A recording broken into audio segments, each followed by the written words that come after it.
और एक क्वार्टर में एक 4 वीक होते हैं, तो टोटल 12 वीक क्वार्टर इन्होंने लिख कर ही दे रखा है। ना भी लिख कर दिया होता और क्वार्टर लिखा होता तो भी हम समझ जाते उसके अंदर 12 वीक ही होते हैं। तो इन अ 12 वीक क्वार्टर एक एनालिस्ट है जो कि spend 2 days a week. 2 days a week मतलब अगर हम पूरे 3 महीने की बात करें तो 12 इंटू 2 24 डेज हो गया। तो 2 days a week on industry, वो इंडस्ट्री एनालिसिस करता है 2 दिन। 3 दिन करता है वो 3 days a week on industry B. अच्छा, एक इंडस्ट्री ए है, एक इंडस्ट्री बी है, वो 2 दिन इंडस्ट्री ए पे लगाता है, 3 दिन इंडस्ट्री बी पे लगाता है। And 1 day a week on general task. तो टोटल कितने दिन हो गए? 3, 2 प्लस 3 प्लस 1, 6 दिन हो गए। और संडे की रखता है वो छुट्टी। 6 दिन काम करता है, 7वें दिन छुट्टी। How many total days are allocated to each activity by the end of the quarter. कह रहा है पूरे क्वार्टर में टोटल कितने कितने दिन किस चीज पे दी, तो सबको पता है भैया 12 क्वार्टर है, एक क्वार्टर में 2 दिन दे रहा है, तो 24 दिन दिए उसने ए को, 12 दिए 36 दिन दिए उसने बी को, और बाकी 12 दिन दिए जर्नल में, और एक 12 दिन की छुट्टी। अगर ये पूछ ले तो छुट्टी कितने दिन की, सबको पता है एक क्वार्टर में 7 डेज होते हैं, 6 दिन उसने लगा दिए, तो एक दिन की छुट्टी भी है, तो 12 दिन छुट्टी भी रखी है उसने। 12 डेज हॉलीडे। अब मुझे बताइए मैम, समझ में क्यों नहीं आ रहे थे आपको ये?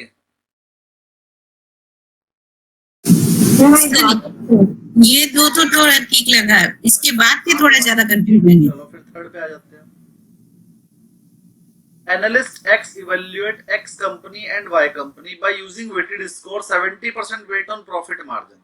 उसने क्या किया कि वो X और Y दो कंपनियों का एनालिसिस करता है, और वो क्या करता है 70% तो इंपॉर्टेंस देता है प्रॉफिट को, and 30% on margin management quality. अगर मान लीजिए किसी कंपनी का प्रॉफिट है तो प्रॉफिट के आपसे वैल्यूएशन जो भी निकलते हैं उसको 70% ले लेता है, फिर वेट देता है वो थोड़ा सा मैनेजमेंट को भी। अगर कंपनी के पास मैनेजमेंट बढ़िया है तो फिर 30% वेटेज वो उसको दे देता है। तो इस तरीके से टोटल वो 100% उसकी वैल्यू निकालता है। चलिए, तो कंपनी एक्स का मार्जिन प्रॉफिट है 30% का, और मैनेजमेंट की क्वालिटी आई है 8। ऐसे ही कंपनी वाई का मार्जिन प्रॉफिट है 25% का, लेकिन मैनेजमेंट की क्वालिटी आई है 9। तो compute each company score and determine which company is higher considering analyst combined both quantitative and qualitative factor. कह रहा है वो दोनों को लेता है, वो तो उसने बता ही दिया था। तो वो क्या करता है 70% तो ले लेता है वो प्रॉफिट का, और मैनेजमेंट क्वालिटी स्कोर्स के हिसाब से वो 30% लेता है। तो इसका आंसर ऐसे ही निकलेगा भाई, 70% प्रॉफिट है तो उस हमने 70 देखो 0.70% का प्रॉफिट कितना था एक्स का 30, तो एक्स के लिए निकाला हमने 30 का 70% प्लस मैनेजमेंट क्वालिटी कितनी थी एक्स की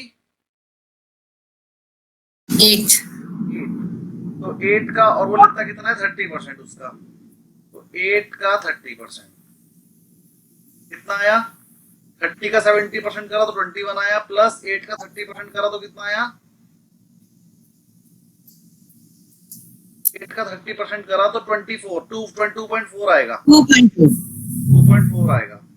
अब इसने क्या किया मैनेजमेंट क्वालिटी जो 8 है ना उसे 80 ले लिया है, अज्यूम 80 कर लिया है, मतलब 8 इंटू 10 भी कर लिया। क्योंकि मैं बता देता हूं जो मैनेजमेंट के नंबर है उसे अज्यूम कर लिया कि 10 में से 8 आए, 10 में से 8 का मतलब हो गया 80%। ये पॉइंट समझ में नहीं आया सर। हाँ, ये इंपॉर्टेंट पॉइंट है और ये समझना हर किसी के बस का भी नहीं है। मतलब अगर मैं भी होता आपकी जगह तो शायद गलती कर देता, क्योंकि यहाँ पर अजम्पशन है कि इतनी बेकार मैनेजमेंट तो नहीं होगी कि 100 में से 8 दिए होंगे। और जब हम ये जो प्रॉफिट परसेंटेज है हम 100 में से ले रहे हैं, परसेंटेज का मतलब क्या होता है 100 में से, है ना, 70% का मतलब होता है 70/100। तो जब हम प्रॉफिट परसेंटेज को परसेंटेज में ले रहे हैं तो फिर इसको भी ऐसे ही लेंगे, या फिर हम इसे परसेंटेज नहीं निकालेंगे, फिर 30 को भी 30 नहीं करेंगे, हम 30/10 करेंगे, या तो 30/10 करो, या फिर 8 को पहले 100 में बनाओ, यानी कि उसे 80 लेना है, तो 24 पूरा लेके आएगा 45। तो इसकी वैल्यूएशन निकल गई 45, और दूसरे वाले की वैल्यूएशन वाई की निकालोगे ऐसे ही, वाई का हो गया 30, कितना था वाई का परसेंटेज 25 और 9 70% प्लस 9 का 90 करेंगे, 90 का 30%, ये कितना आएगा आप देख लो, ये आएगा आपका y का 17.5 और 90 का 30% 27, ये आ गया 44.5। तो ज्यादा अच्छी कौन सी हो गई हायर स्कोर किसका है? एक्स का। एक्स का 0.5 ज्यादा, इसलिए आंसर आ गया। इसमें बस एक अजम्पशंस थी कि जो मैनेजमेंट स्कोर है उसको हमने 10 से डिवाइड करना है या फिर 10 से मल्टीप्लाई करने के बाद परसेंटेज निकालने, क्योंकि वो स्कोर 10 में से है, उसे 100 में से बनाना पड़ेगा। तो 8/10 को हम 80/100 भी लिख सकते हैं, बात तो सेम ही है, एक जीरो से एक जीरो कट जाएगी। 8/10 की सेम वैल्यू होती है जो 80/100 की होती है, उसे 80/100 से सॉल्व करना है, क्योंकि बेस सेम रहना चाहिए। ये प्रॉफिट परसेंटेज 30% इंटू 70% क्यों है सर? पहले वाला जो मैनेजमेंट वाला है वो गिवन तो 8 था क्वालिटी, लेकिन हाँ। 8 क्वालिटी 10 में से होगी, तो उसे वो 100 से समझ में डिवाइड आ करना। गया, हाँ, वो समझ में आ गया sir. 8/10 I got it. The first part 70% based on profit margin means 30% into 70%. 70 into 70% plus 8 को 80 बनाना है, 80 into 30%। Okay sir.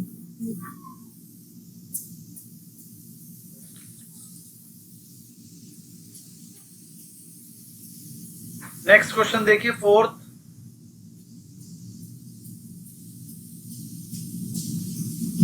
Research analyst forecasted. Forecasted का मतलब उसने एनालिसिस दिया, अपना फ्यूचर बताया, अंदाजा बताया।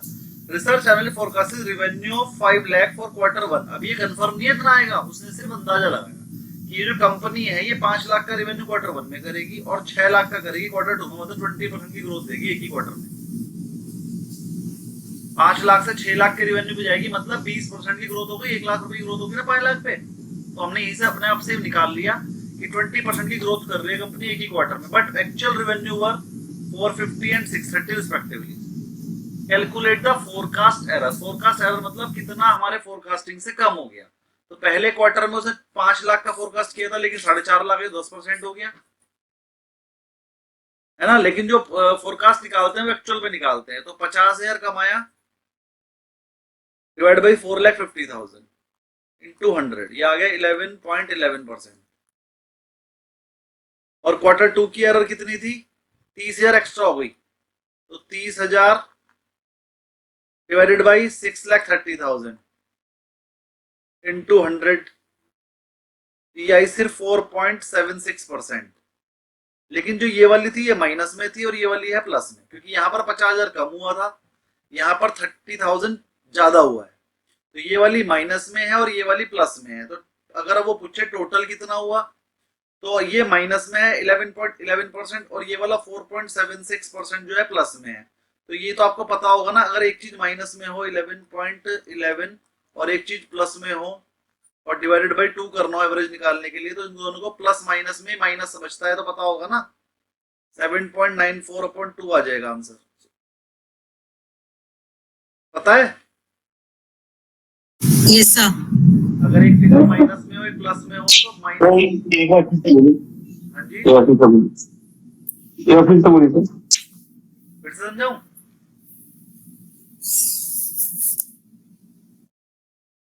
तो सेकंड वाला ही माइनस है ना सर, बिकॉज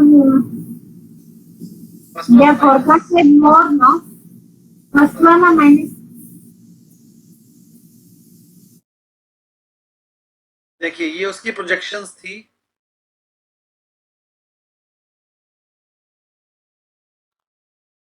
क्या थी? 5 लाख, 6 लाख। एक्चुअल हुआ 4,50,000, 6,30,000। एरर हुआ, यहाँ पर तो हुआ 50,000 रुपए कम, यहाँ पर हुआ 30,000 रुपए ज्यादा। कोई प्रॉब्लम यहाँ तक? नहीं ठीक है। एरर परसेंटेज यहाँ पर 50,000 माइनस था डिवाइड बाई एक्चुअल 4,50,000 इंटू 100। यहाँ पर 11.11% जो आएगा आंसर वो माइनस में आएगा, और 30,000 डिवाइड बाई 6,30,000 इंटू 100, तो 4 पॉइंट समथिंग जो आंसर आएगा वो प्लस में आएगा। बताना कितना है? प्रिंट है सबके पास, देख कर बता दो। 4.76। तो अब हमारे को क्या निकालने को कहा क्वेश्चन में? इतना तो समझ में आ गया। क्वेश्चन में कहा calculate the forecast error as a percent of actual. Actual से निकालो, तुमने एक्चुअल से निकाल दी। और ईच क्वार्टर, पहली बात तो अलग अलग क्वार्टर के लिए निकाल दो, हमने निकाल दी, उसके दो आंसर आ गए हमारे पास 11.11 और 4.76%। एक बार ये माइनस में आया आंसर और ये प्लस में आया, हमने ये भी निकाल दिया। अब एरर चाहे प्लस की हो या माइनस की, पॉजिटिव एरर प्लस में भी लिख सकते हैं। For each quarter and the mean, mean का मतलब होता है एवरेज। एवरेज कैसे करते हैं, दोनों को प्लस करके डिवाइड बाई 2 कर दो, दोनों को प्लस करके 11 पॉइंट। अब ये प्लस और माइनस नहीं लेंगे एवरेज करते समय, क्योंकि एरर तो एरर है ना। अब एक एरर आई माइनस की 11 और एक बार आई प्लस की 4, लेकिन जब एवरेज करेंगे तो उनको एवरेज को दोनों को प्लस ही ले लेते हैं, क्योंकि है तो डिफरेंस ही ना। तो 11.11 प्लस 4.76 डिवाइड बाई 2 कर देंगे एवरेज निकालने के लिए, है ना। ऐसा नहीं करेंगे एक बार प्लस आया एक बार माइनस आया तो नेट कर लिया, क्योंकि है तो दोनों एरर ही ना। एरर से मतलब होता है कि इतना डिफरेंस आया, डिवाइड बाई 2 करके एक आंसर आ जाएगा। और क्या पूछा क्वेश्चन में, और तो क्वेश्चन में कुछ नहीं पूछा। Mean absolute percentage error across both quarter, बस ये मीन ऑफ एब्सोल्यूट परसेंटेज, जो भी आपकी परसेंटेज की डिफरेंस आई है उसका मीन निकाल दो, उसने ये बोला। ठीक है, कोई प्रॉब्लम किसी को यहाँ तक। इसमें जो नई बात ये थी कि एवरेज निकालते समय प्लस माइनस का ध्यान नहीं रखना है, क्योंकि एरर का मतलब तो एरर होता है, वो प्लस में आई हो या माइनस में आई हो, डिफरेंस तो डिफरेंस ही है ना।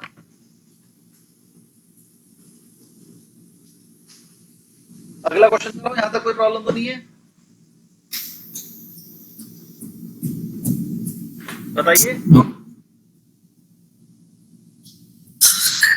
सर उसी पेज में क्वेश्चन नंबर 5 है।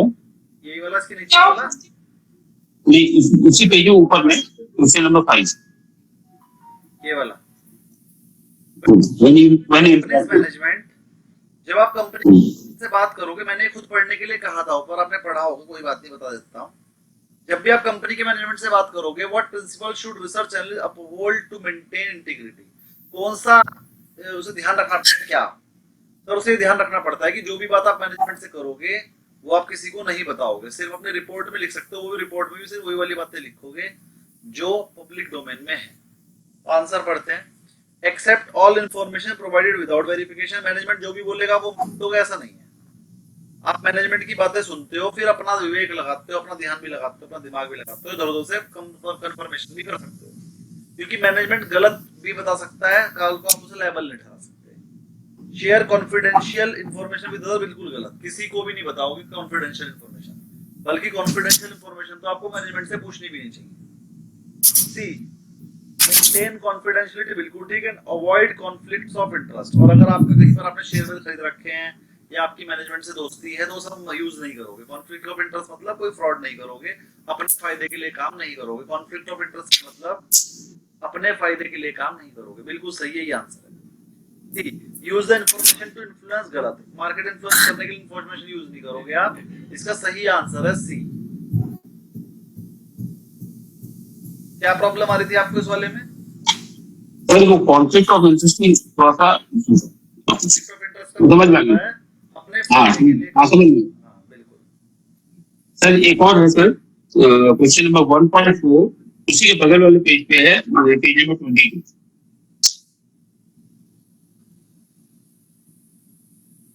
पेज नंबर 22 पे क्वेश्चन नंबर 1.4। हाँ सर, क्वेश्चन नंबर 4, यही वाला ना। implement important qualities of Which quality is most essential, ये वाला। हाँ sir Which quality is most essential for research analyst to maintain objectivity? Personal बाइस नहीं होना चाहिए आप इन देयर एनालिसिस, बहुत इंपॉर्टेंट क्वेश्चन है। और पिछली बार मैंने इसका ऑब्जेक्टिविटी का हिंदी मीनिंग बताया था, वास्तुनिष्ठ। मतलब पर्सनल बाइस, अगर आप अपने मन में कुछ धारणा बनाकर बैठे हो, नहीं ये वाली चीज तो है ही, ऐसा नहीं होना चाहिए आपको। तो विच क्वालिटी मोस्ट एसेंशियल, आपके लिए सबसे ज्यादा इमोशनल, सबसे ज्यादा मोस्ट एसेंशियल क्वालिटी क्या है ऑब्जेक्टिविटी के लिए? उसका आंसर याद कर लो, बहुत इंपॉर्टेंट है, आ भी सकता है। Emotional detachment from investment. मैंने बहुत सारे लोगों को देखा है वो आईटीसी से प्यार करते हैं, हमारे शहर में तो बहुत सारे हैं, क्योंकि आईटीसी कंपनी हमारे शहर की, आईटीसी कंपनी सहारनपुर में ही है। सहारनपुर में उसका मतलब फैक्ट्री है बहुत बड़ी, और आईटीसी का 30% रेवेन्यू हमारे शहर को चलाता है। मतलब आईटीसी ना हो तो हमारे आगे रोड ना बन पाए। तो आईटीसी से यहाँ सबको प्यार है और यहाँ बहुत बंदे ऐसे मिल जाएंगे क्योंकि दादा बाप वगैरह सब आईटीसी में काम करते थे और अब वो खुद भी आईटीसी में काम करते हैं। उनका सपना भी है कि मेरा लड़का भी आईटीसी में ही काम करे। तो वो आईटीसी के दीवाने हैं। मैं ऐसे ऐसे लोगों को जानता हूँ जिन्होंने आईटीसी में 40 साल पहले जब वो कंपनी बनी 1990 में तब पैसा लगाया आईपीओ में, आज तक बेचे ही नहीं शेयर और देखो बहुत बड़े रिटर्न भी आई है। तो उनका एक इमोशनल डिटैचमेंट है। जब भी आईटीसी का शेयर गिरता है ना, वो अपना कोई ना कोई ज्वेलरी कुछ भी बेच बाच के आईटीसी का शेयर खरीद लेते हैं और फिर चाहे वो कितना भी बढ़ जाए उसे बेचते तो है। तो ये अगर वो कभी रिपोर्ट बनाएंगे आईटीसी को बेकार बना ही नहीं सकते, वो तो आईटीसी को अच्छा ही बनाएंगे। तो ये होता है पर्सनल बाइस। फिर वो ऑब्जेक्टिविटी के साथ काम नहीं कर रहे। अगर वो एनालिस्ट बन भी गए तो वो ऑब्जेक्टिविटी के साथ काम नहीं कर रहे, उनका पर्सनल बाइस है। वो आईटीसी से प्यार इतना करते हैं उसके बारे में बेकार बोल ही नहीं सकते। वेरी क्लियर ये वाली। हाँ सर, एक और क्वेश्चन है। हाँ बोलिए। तो page number 21। Page number 51। Hello 21। 21। तो क्वेश्चन नंबर 8 और 9। 8 और 9 देख लीजिए पहले। According to efficient market hypothesis, which type of analysis is least effective? Technical analysis। मैंने ये वाली लाइन टेक्निकल एनालिसिस से पढ़ाऊंगा, शायद पढ़ाई होगी मैंने तो पढ़ाऊंगा भी, वरना उसकी टेक्निकल एनालिसिस एक लेसन में आएगा अभी। जब मैं वो पढ़ाऊंगा उसकी थ्योरी में लिखी हुई है टेक्निकल एनालिसिस काम ही नहीं करेगा अगर हम ये मानकर चले कि सब लोग दिमागदार हैं, सब लोग सही से काम करेंगे, कोई भी ऐसा नहीं करेगा कि ज्यादा लॉस होने पे मैं बेच दूंगा। तो टेक्निकल एनालिसिस तो वहां पर काम ही नहीं करेगा।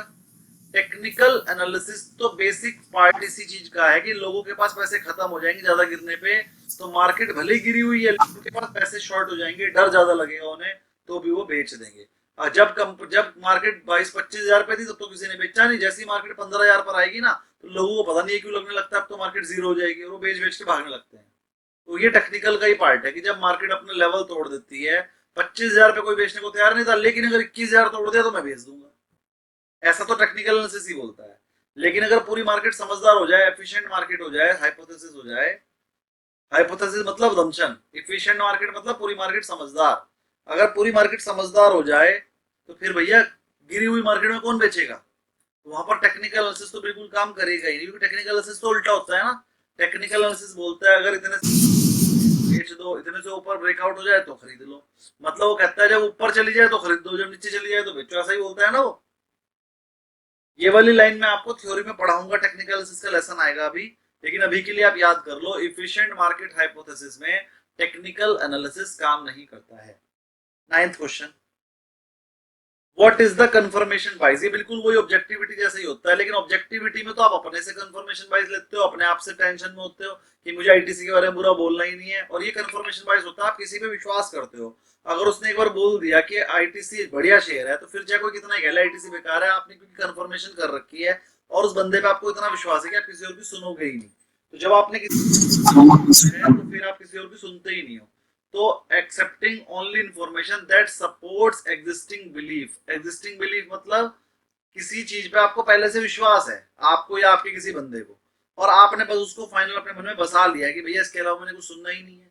तो ये भी कंफर्मेशन बाइस का ही आंसर और इंपॉर्टेंट है और हर बार पेपर में आता है, तो उसको भी याद कर लो। ए आप विश्वास करते हो, जैसे मान लीजिए अगर मैं आपसे कह दूं, जैसे बहुत सारे स्टूडेंट है मेरे, लो एक मिनट, स्टूडेंट का ही है, हेलो हो गया,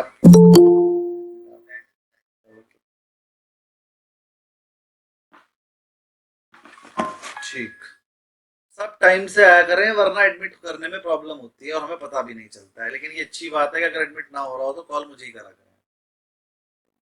सर लास्ट वीक ही मैंने आपको बोला था 9 o'clock के बाद में हो पाएगा मुझे। नहीं, आप अगर आए तो मुझे कॉल कर लिया करें, ऐसे ही मैं कर दूंगा। Okay sir. मतलब मेरा कहना यह है कि कॉल मुझे ही करें, पंकज सर को नहीं। ये पंकज सर फिर मुझे डांट लगा देंगे। चलिए 10th क्वेश्चन, 9th 8th और 9th बोला था, और क्वेरी बोलिए सर। हर्षा जी आपकी भी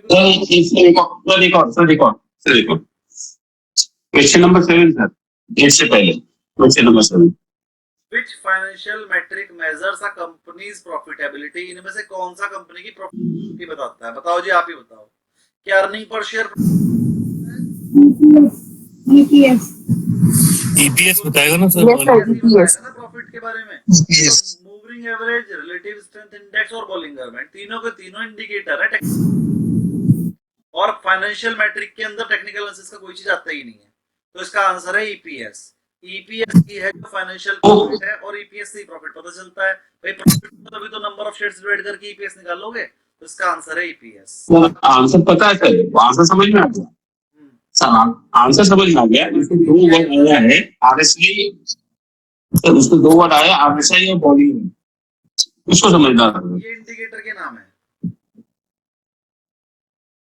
हाँ सर, ये इंडिकेटर के नाम है। जब आपको टेक्निकल एनालिसिस सिखाएंगे ना, तो वहां पर ये इंडिकेटर होते हैं।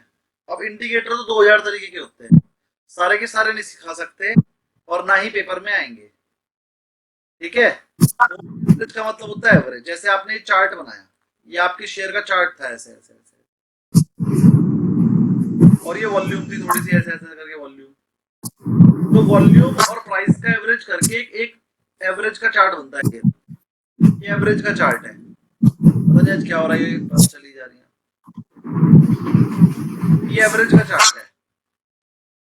तो जो एवरेज का चार्ट है कैसा है, ये आपने कैलकुलेट नहीं करा, ये अपने आप ही कंप्यूटर नहीं बताता, तो इसे बोलते हैं moving average indicator. Strength index, ये पीसीआर रेशियो का होता है। पीसीआर, पीसीआर क्या होता है? Put call ratio.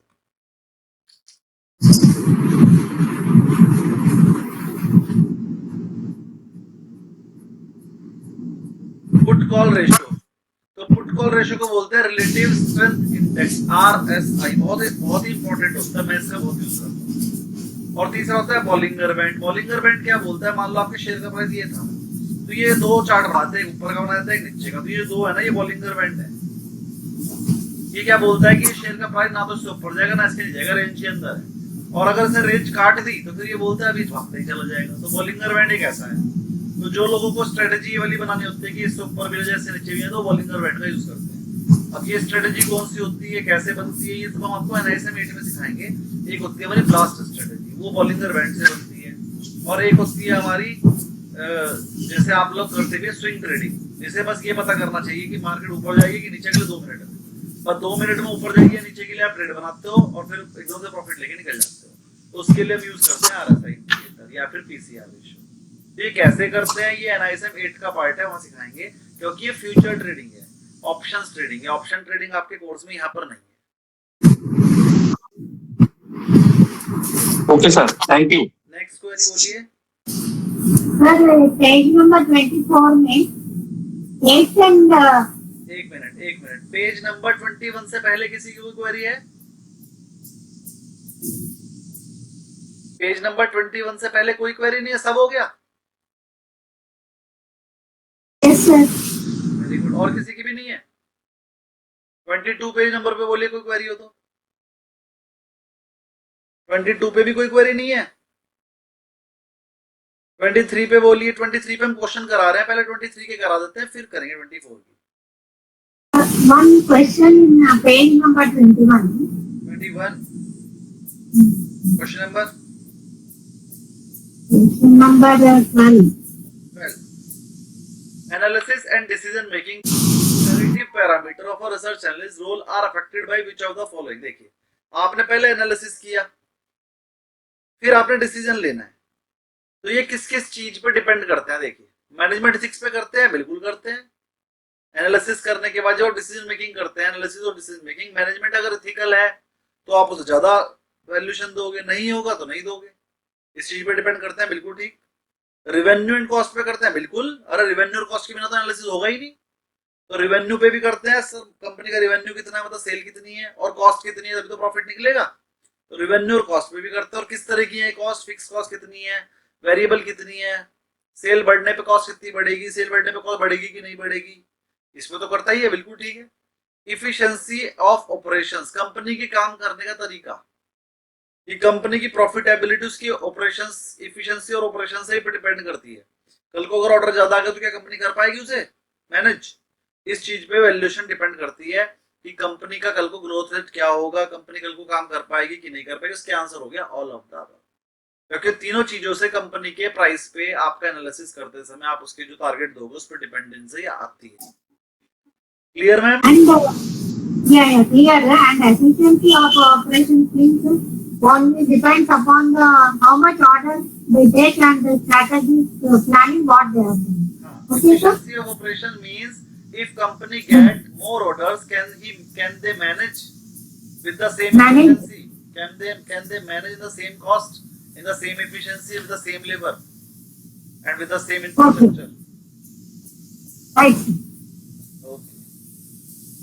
Page number 22 पे कोई प्रॉब्लम नहीं थी, हम क्वेश्चंस करवा रहे थे पहले, वो कर रहे हैं, फिर आप अपनी प्रॉब्लम बता देना। क्वेश्चन नंबर 4 हो गया था ना? हाँ हो गया था। फिफ्थ करेंगे अब। फिफ्थ भी हो गया था क्या? If an allocate 50 hours per week, एक एनालिस्ट है जो 50 घंटे काम करता है एक वीक में, यानी कि 7 दिन में, 40% लगाता है फंडामेंटल एनालिसिस पे और बचा हुआ 60% is evenly split between quantitative modelling and client communication. मतलब 30 टाइम लगा देता है। टोटल 50 आवर्स है, तो हमने से डिवाइड कर लिया तो आएगा 20, 15। कैसे सेव करा है? 40/100 कर लिया, 30/100 और 30/100 तीनों डिवाइड कर लिया, तो आंसर आ गया 20, 15, 15। यही बताना था बस, ये आंसर आ गया। कोई प्रॉब्लम किसी को? 6th question, an analyst must cover 8 companies this year. ये तो मैंने करा दिया, फर्स्ट वाला क्वेश्चन यही था, फिर से बता देता हूं। And plans to spend 10 days for the research पर कंपनी। उसे 8 कंपनियों की रिसर्च करनी थी और टोटल 10 कंपनियों की करना चाहते हैं, यानी कि अगर उसके पास 80 डेज होंगे तो कर लेगा। लेकिन कंपनी ने एनालिस्ट के पास थे 250 दिन, जिसमें से 20% डेज तो उसने रिपोर्ट राइटिंग में निकाल दिया, मतलब 250 में से 50 दिन तो उसने रिपोर्ट राइटिंग में निकाल दिया, बचे 200। फिर 10% उसने अदर ड्यूटी में निकाल दिया, 10% 250 का होगा 25, तो बचे 175। क्या वो रिसर्च कर लेगा? कर लेगा। 8 कंपनी की रिसर्च करने के लिए उसे 80 डेज की रिक्वायरमेंट है, उसके पास तो 175 डेज है, बिल्कुल कर लेगा। यही आंसर है। 7th क्वेश्चन देखिए, एक रिसर्च एनालिस्ट है, उसे कितने रुपए मिले? 1,20,000 सैलरी मिलती है। फर्म चार्जेस क्लाइंट 600 पर रिपोर्ट, लेकिन जो फर्म है वो क्लाइंट से चार्ज करती है 600 रुपए। And the analyst produce 200 reports a year, तो कंपनी की इनकम कितनी हो गई? 200 रिपोर्ट 600 एक से मिलते हैं, तो कंपनी की इनकम हो गई 1,20,000। वही वो पूरे एनालिस्ट को देती, कंपनी को क्या बचा? कुछ भी नहीं बचा। What is the cost per report in salary terms?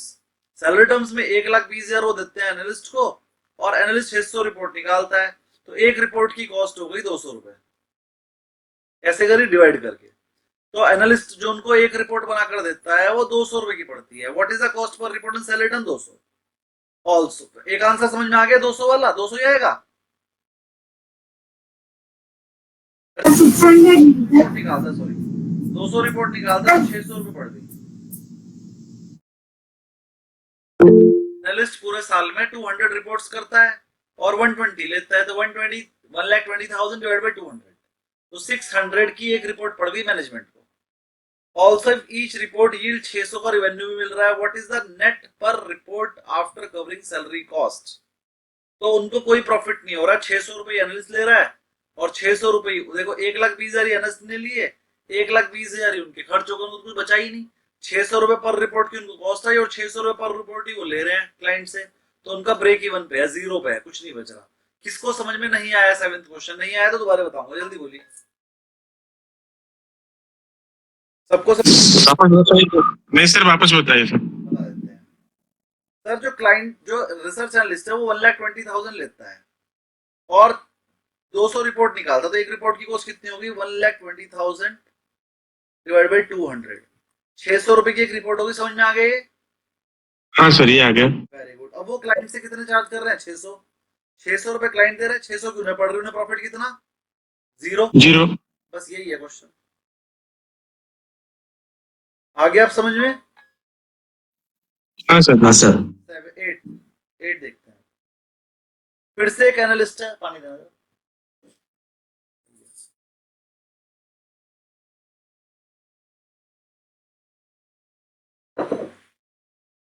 Suppose an analyst evaluate an investment using both quantitative return and qualitative risk. वो क्या करता है सर, एक तो रिटर्न, ये भी मैंने ऊपर करा दिया इस तरह का क्वेश्चन, कि वो कंपनी का जो प्रॉफिट है उसको भी लेता है कंसिडरेशन में, और कितना रिस्क है कंपनी में उसको भी लेता है।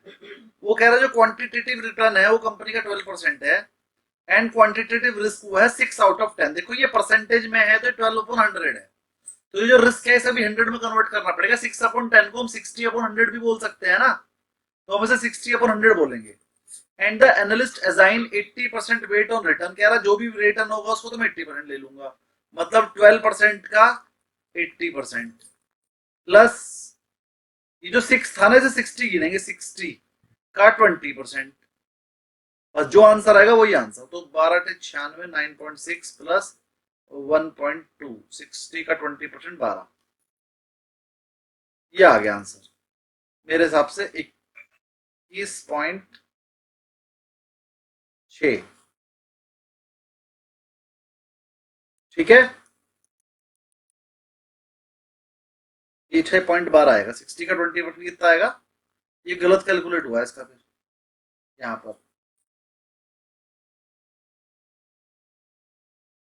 क्वेश्चन फिर से पढ़ लेते हैं एक बार। Suppose an analyst evaluates investment, देखना जरा जल्दी उठाओ।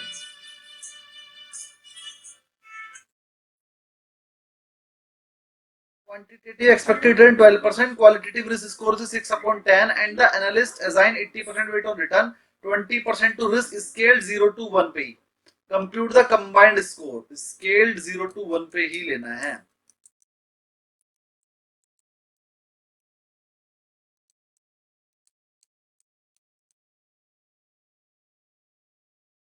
आंसर ठीक कर लीजिए इसका,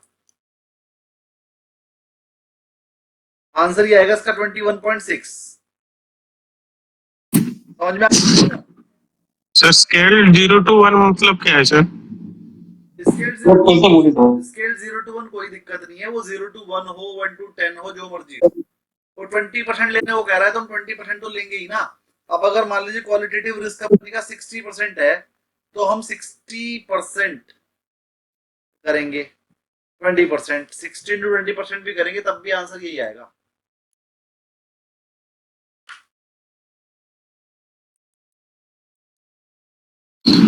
टेन स्केल्ड 0 to 1 लिखने की वजह से शायद यहाँ पर 10 से मल्टीप्लाई नहीं की इसने।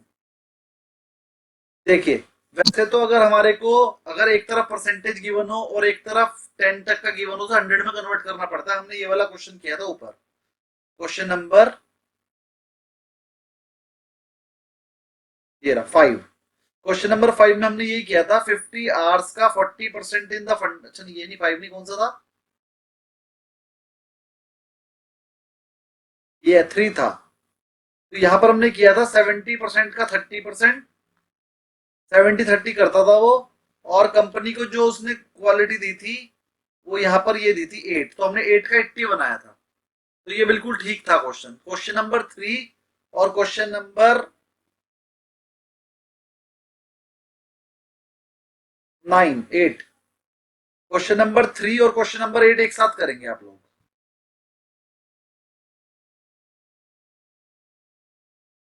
आपको डिफरेंस समझ में आ जाएगा। अब यहाँ पर स्केल्ड 0 to 1 लिख दिया, इसलिए उसे 100 करने को मना कर दिया है और आंसर डायरेक्ट निकाल दिया।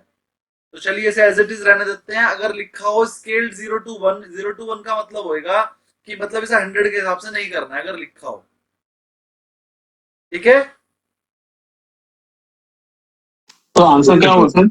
आंसर ये जो यहाँ पर हम इसे 80 जो हम इसे एक 0 बढ़ा रहे थे ना, वो 60 नहीं करना है। तो ये आंसर 0.12 आंसर होगा, 9.6 प्लस 0.12 मतलब 9.72। यही आंसर है, क्योंकि इसमें ये वाली लाइन लिखी है कि भैया 100 नहीं करना है। सर इसको तो पहले से थोड़ा बताएंगे सर, थोड़ा कंफ्यूजन लग रहा है। ऊपर बता दोगे सर? बता देते हैं, लीजिए।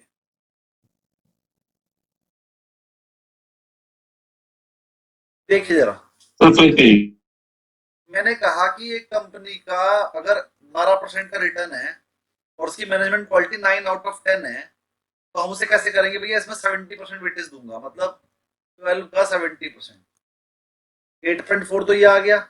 और जो 9 वेटेज है, देखो 10 में से 90% वेटेज है, अच्छी वेटेज है, और उसमें मुझे 30% देना है, तो मैं से 9 का 30% नहीं करूंगा, 90 का 30% करूंगा। तो ये मेरा आ जाएगा आंसर 27। 26 27.4 मेरा आंसर आ गया 35.4। तो अब एक तरीका तो ये है, और एक तरीका कभी कभी एनालिस्ट बोल देता है कि जो मैं वैल्यूएशन क्लाइंट मैनेजमेंट की निकालता हूं, मैं उसे 100 नहीं करता हूं, मैं तो उसे 0 to 10 ही रहने देता हूं, है ना, 0 to 10 ही रहने देता हूं, 100 नहीं करता हूं। तो उस केस में हमें से 9 का 90 नहीं बनाना है, हमें से 9 का 90 नहीं बनाना है उस केस में। अगर वहां पर ये वाली लाइन लिखी है 0 to 10, अब 0 to 10 लिखा है तो हम बोलेंगे फिर ये वाला तो 8.4 ही रहने देंगे, प्लस ये वाला करेंगे 9 का 30%, ये आ जाएगा 22.7। तो अब ऐड करके आएगा 11.1, और फिर ये वाला ही आंसर होगा। तो यहाँ पर ये जो 0 to 1 लिखा हो 0 to 10 कर दो, और वो 0 to 10 के हिसाब से सही है। ये 0 to 10 है। स्केल उसने कहा कि मैं 0 से 10 तक ही नंबर देता हूं और उसे 100 नहीं करता हूं। नहीं करते हो तो नहीं करेंगे, फिर 9.72 आंसर आ जाएगा। तो क्वेश्चन नंबर 3 और 8 में बस ये छोटा सा डिफरेंस है, वहां पर उसे 100 बनाना है, यहाँ पर 100 नहीं बनाना है। इसी तरह से दो आंसर आ जाएंगे। तो 3 और 8 आप दोबारा कर लेंगे एक बार। समझ में आ गया सबको?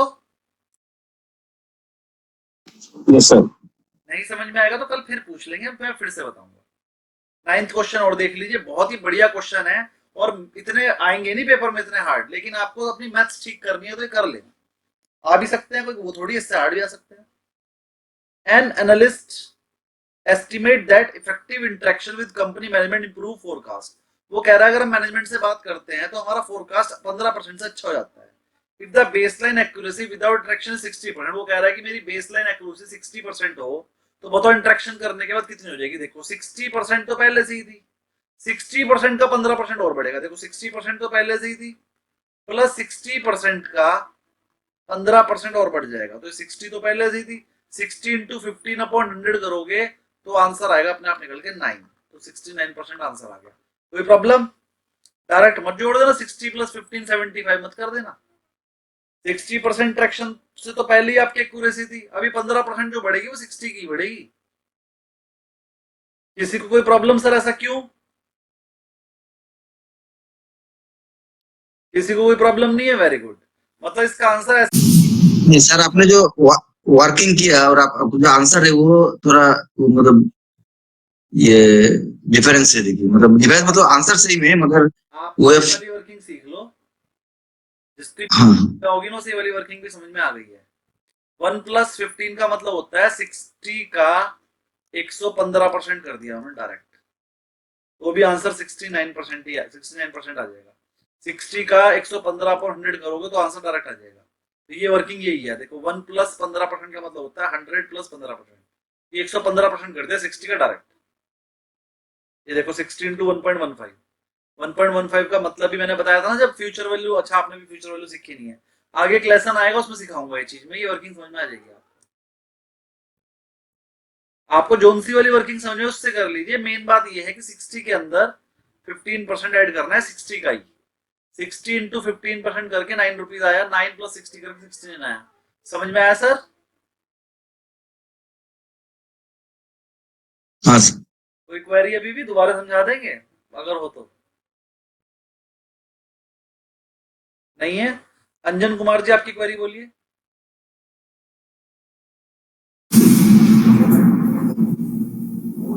Hello sir. जी बताइए। सर पिछले क्लास पे फिक्स्ड एसेट्स और करंट एसेट्स का थे, लेकिन ये दूसरा सब्जेक्ट आ गया वो कैसे सर? क्या कह रहे हैं? पिछले क्लास में सर फिक्स्ड एसेट्स और करंट एसेट्स तक आपने पढ़ाया था, हाँ जी।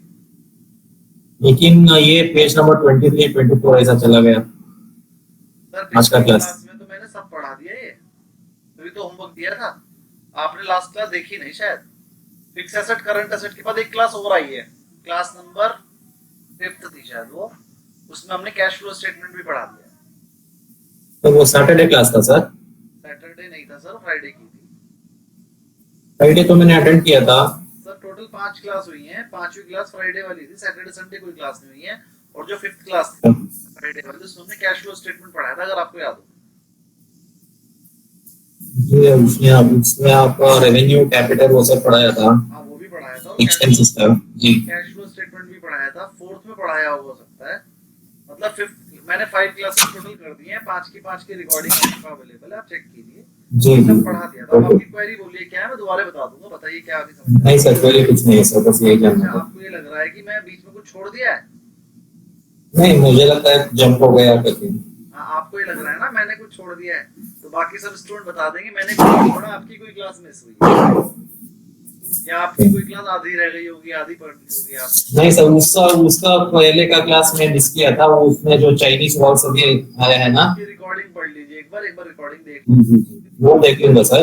हाँ। जी सर वो देख लूंगा सर। Okay sir. चलिए, पेज नंबर 21 चल रहा था हमारा, 10th बता रहा हूँ मैं इसको। एक रिसर्च एनालिस्ट है, 70% ऑफ टाइम देता है वो इक्विटी रिसर्च पे और 30% देता है डेट रिसर्च पे। इफ द एनालिस्ट के पास 30 आवर्स अ वीक हो, how many hours per week go to each? ये तो इजी है, 35 आवर्स में से 70% यानी 24 डेज दिए उसने इक्विटी पे, और वही 35 डेज का 30% यानी कि 10.5 आवर्स दिए उसने टेक्निकल पे, वो सॉरी डेट पे। इजी है यहाँ तक। तो मैम आपको समझ में आ गया? आपने कहा था सारे क्वेश्चन करा दीजिए। आगे ये सब वेरी ये सब गुड वेरी गुड। ये बीच के एक ही होता डिफरेंस वही था सर मेजर तो। कोई बात नहीं मैम, कोई बात नहीं, मुझे कोई प्रॉब्लम नहीं है अगर सारे भी कराने पड़े। अगर मुझे एक स्टूडेंट भी मिल जाएगा सर आप कराइए तो मैं करा देता हूँ, मुझे कोई दिक्कत नहीं है। और ये क्वेश्चन थे भी टिपिकल, अगर इजी होते तो मैं बीच में ही छोड़ देता, मैं कहता ये तो बेकार क्वेश्चन है, मैं नहीं करा रहा। Thank you sir. 10 के 10 क्वेश्चन बढ़िया थे। आपको अगर कोई चीज समझ में नहीं आई है तो इस चीज से घबराओ मत। क्या कहेंगे लोग? अरे लोगों का काम है कहना, कुछ तो लोग कहेंगे। आप अपने काम से काम रखो, जब पास हो जाओगे ना तो यही लोग बोलेंगे अरे यार ये बहुत क्वेश्चन पूछती थी नूरानी में, और अगर फेल हो क्वेश्चन पूछती थी फिर भी फेल हो गई। तो आपने नहीं डरना है, पास हो जाओ या फेल हो जाओ दोबारा भी पूछ सकते हो। ओके डरना सर। नहीं है, डरना नहीं Sir, है। the eighth one can answer जी you. मैम Eighth question और एक बार बोलिए ना। बोलिए कौन सा? 24 पेज हिंदी। 24 पेज पे क्वेश्चन नंबर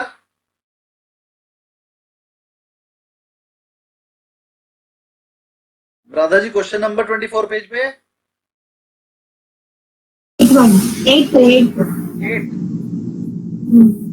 मैम इस वाले क्वेश्चन में 100 नहीं बनाना था, मतलब इसने कहा expected return is 12% and qualitative score is 6/10, लेकिन क्योंकि यहाँ पर ये लाइन लिखी हुई थी ना कि स्केल जो है मेरा 0 to 10 ही रहता है, मतलब इसे 100 नहीं बनाना है।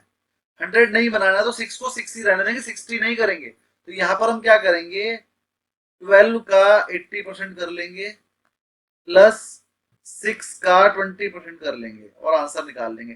12 का 80% करके हमारा आंसर है 9.6 और 6 का 20% करके है 0.12, दोनों को जोड़कर आंसर है 9.72, और ऐसे करके हमारा आंसर निकल गया। लेकिन यही क्वेश्चन जब हमने थर्ड वाला किया था तो वहां पर 6 का 60 इसलिए बनाया था क्योंकि वहां पर ये नहीं लिखा था स्केल्ड 0 to 10, तो उसे हमने 100 बना लिया था, क्योंकि जब परसेंटेज होती है तो वो 100 पे होती है, तो ये भी 100 पे होना चाहिए। तो अगर ये क्वेश्चन में स्केल्ड 0 to 10 ना लिखा हो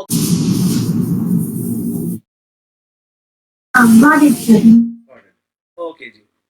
चैप्टर नंबर 2 पढ़ा रहा हूँ थोड़ा सा, क्योंकि आधा घंटा बचा है अभी, 10 बजे तक हमारी क्लास रहती है, थोड़ा तो पढ़ लीजिए। चैप्टर नंबर 1 में किसी की कोई प्रॉब्लम नहीं है ना?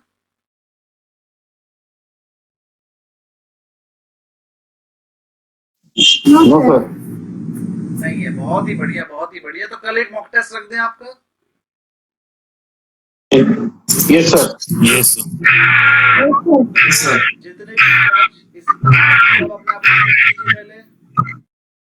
जितने भी बैच 2 के स्टूडेंट है मॉक टेस्ट सबको देंगे हम। बैच 1 के पहले ही कर चुके हैं, मॉक टेस्ट ए देने वाले हैं हम, आउट मत करना भी सही।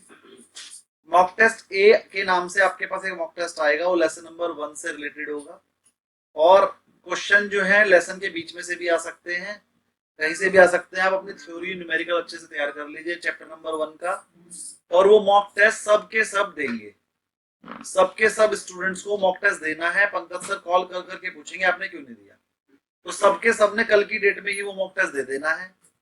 और उस मॉक टेस्ट में 70% मार्क्स जो नहीं ला पाएगा, अगर वो 30 नंबर का हुआ तो 21 मार्क्स आपको लाने ही लाने हैं। जो भी स्टूडेंट 70% से कम लाएगा उसको 100 रुपीज पेनल्टी पे करनी होगी, और जो स्टूडेंट 90% से अबव लाएगा उसे वो 100 रुपीज मिलेंगे। मतलब जितने भी स्टूडेंट के कमाएंगे वो सारे के सारे पैसे 90 प्लस वाले को मिल जाएंगे, हमें कुछ नहीं मिल रहा है। आप ही लोगों पे, आप ही का पैसा आप ही के पास रहेगा। लेकिन सिर्फ ये मोटिवेशन के लिए हम कर रहे हैं, जिससे कि आप 100 रुपए बचाने के लिए पढ़े या 100 रुपए कमाने के लिए और ज्यादा पढ़ लें।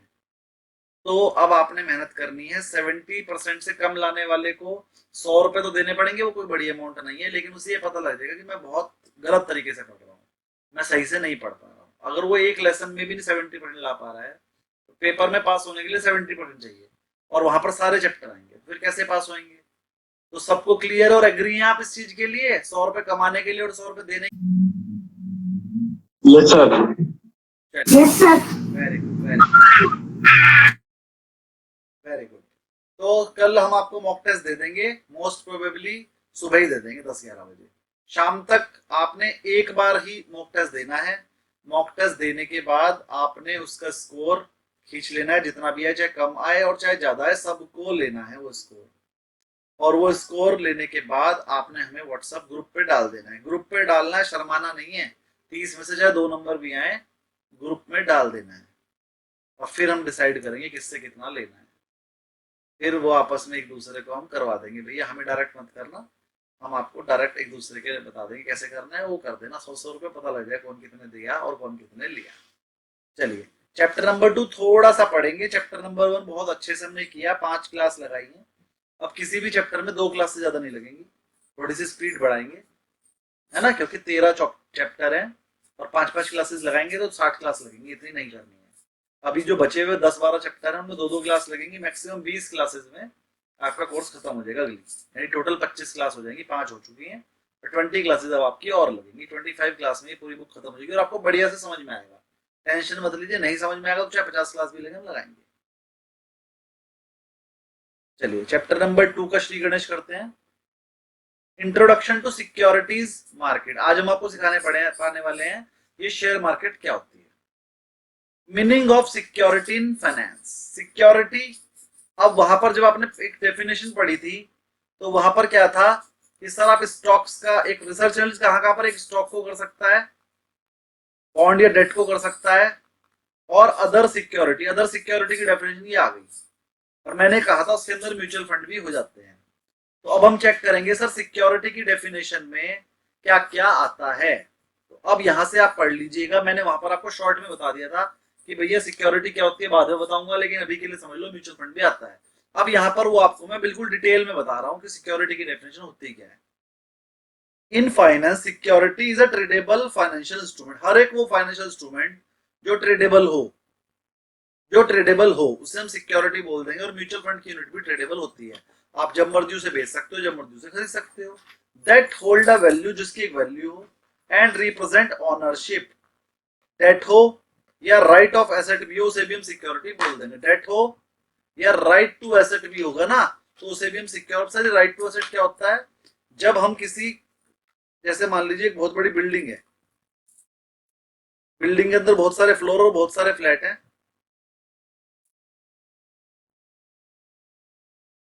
ऐसे करके। सर ये 15 माले की बिल्डिंग है और उसमें हर एक बिल्डिंग पे 100 फ्लैट है, टोटल कितने हो गए 1500 फ्लैट। इसे बेचने के लिए एक सोसाइटी बना ली जाती है। क्या बनाई जाती है?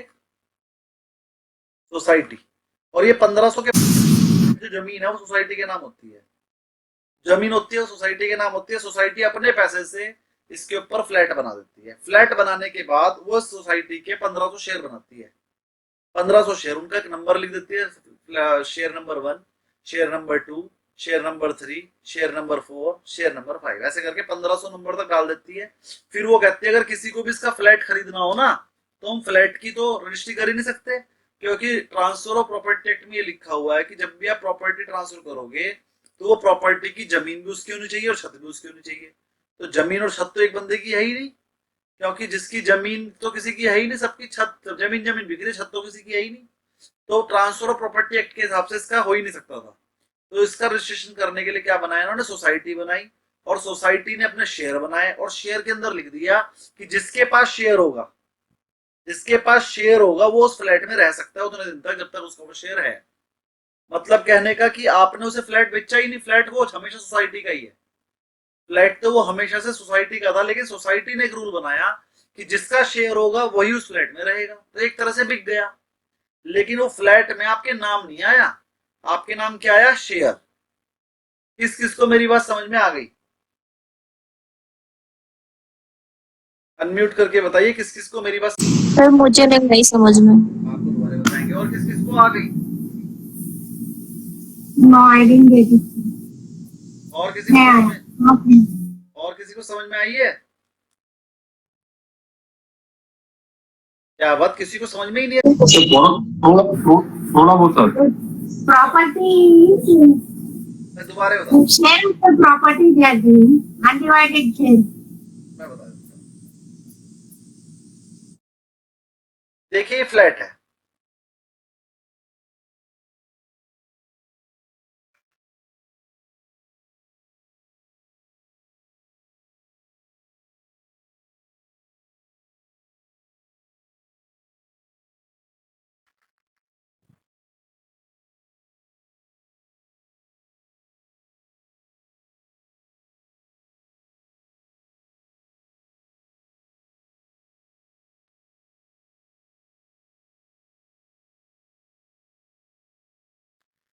ये पांच पांच फ्लैट हर एक फ्लोर पे थे और टोटल 5 फ्लोर की बिल्डिंग थी, टोटल 25 फ्लैट हो गए। अब जब ये जमीन थी पूरी जिसपे फ्लैट बने, ये जमीन किसी कंपनी के नाम थी, कंपनी का नाम था गुप्ता टावर। गुप्ता टावर के नाम से कंपनी बनी। इस कंपनी ने 25 फ्लैट बनाए और जब 25 फ्लैट बन गए तो उसे बेचना शुरू करा। अब कैसे बेचेगी कि फिफ्थ फ्लोर पे फ्लैट नंबर 5 बेचना है, ऐसे फिफ्थ फ्लोर का, ये टॉप का। कैसे बेचेगी? जमीन तो है ही नहीं इसके अंदर।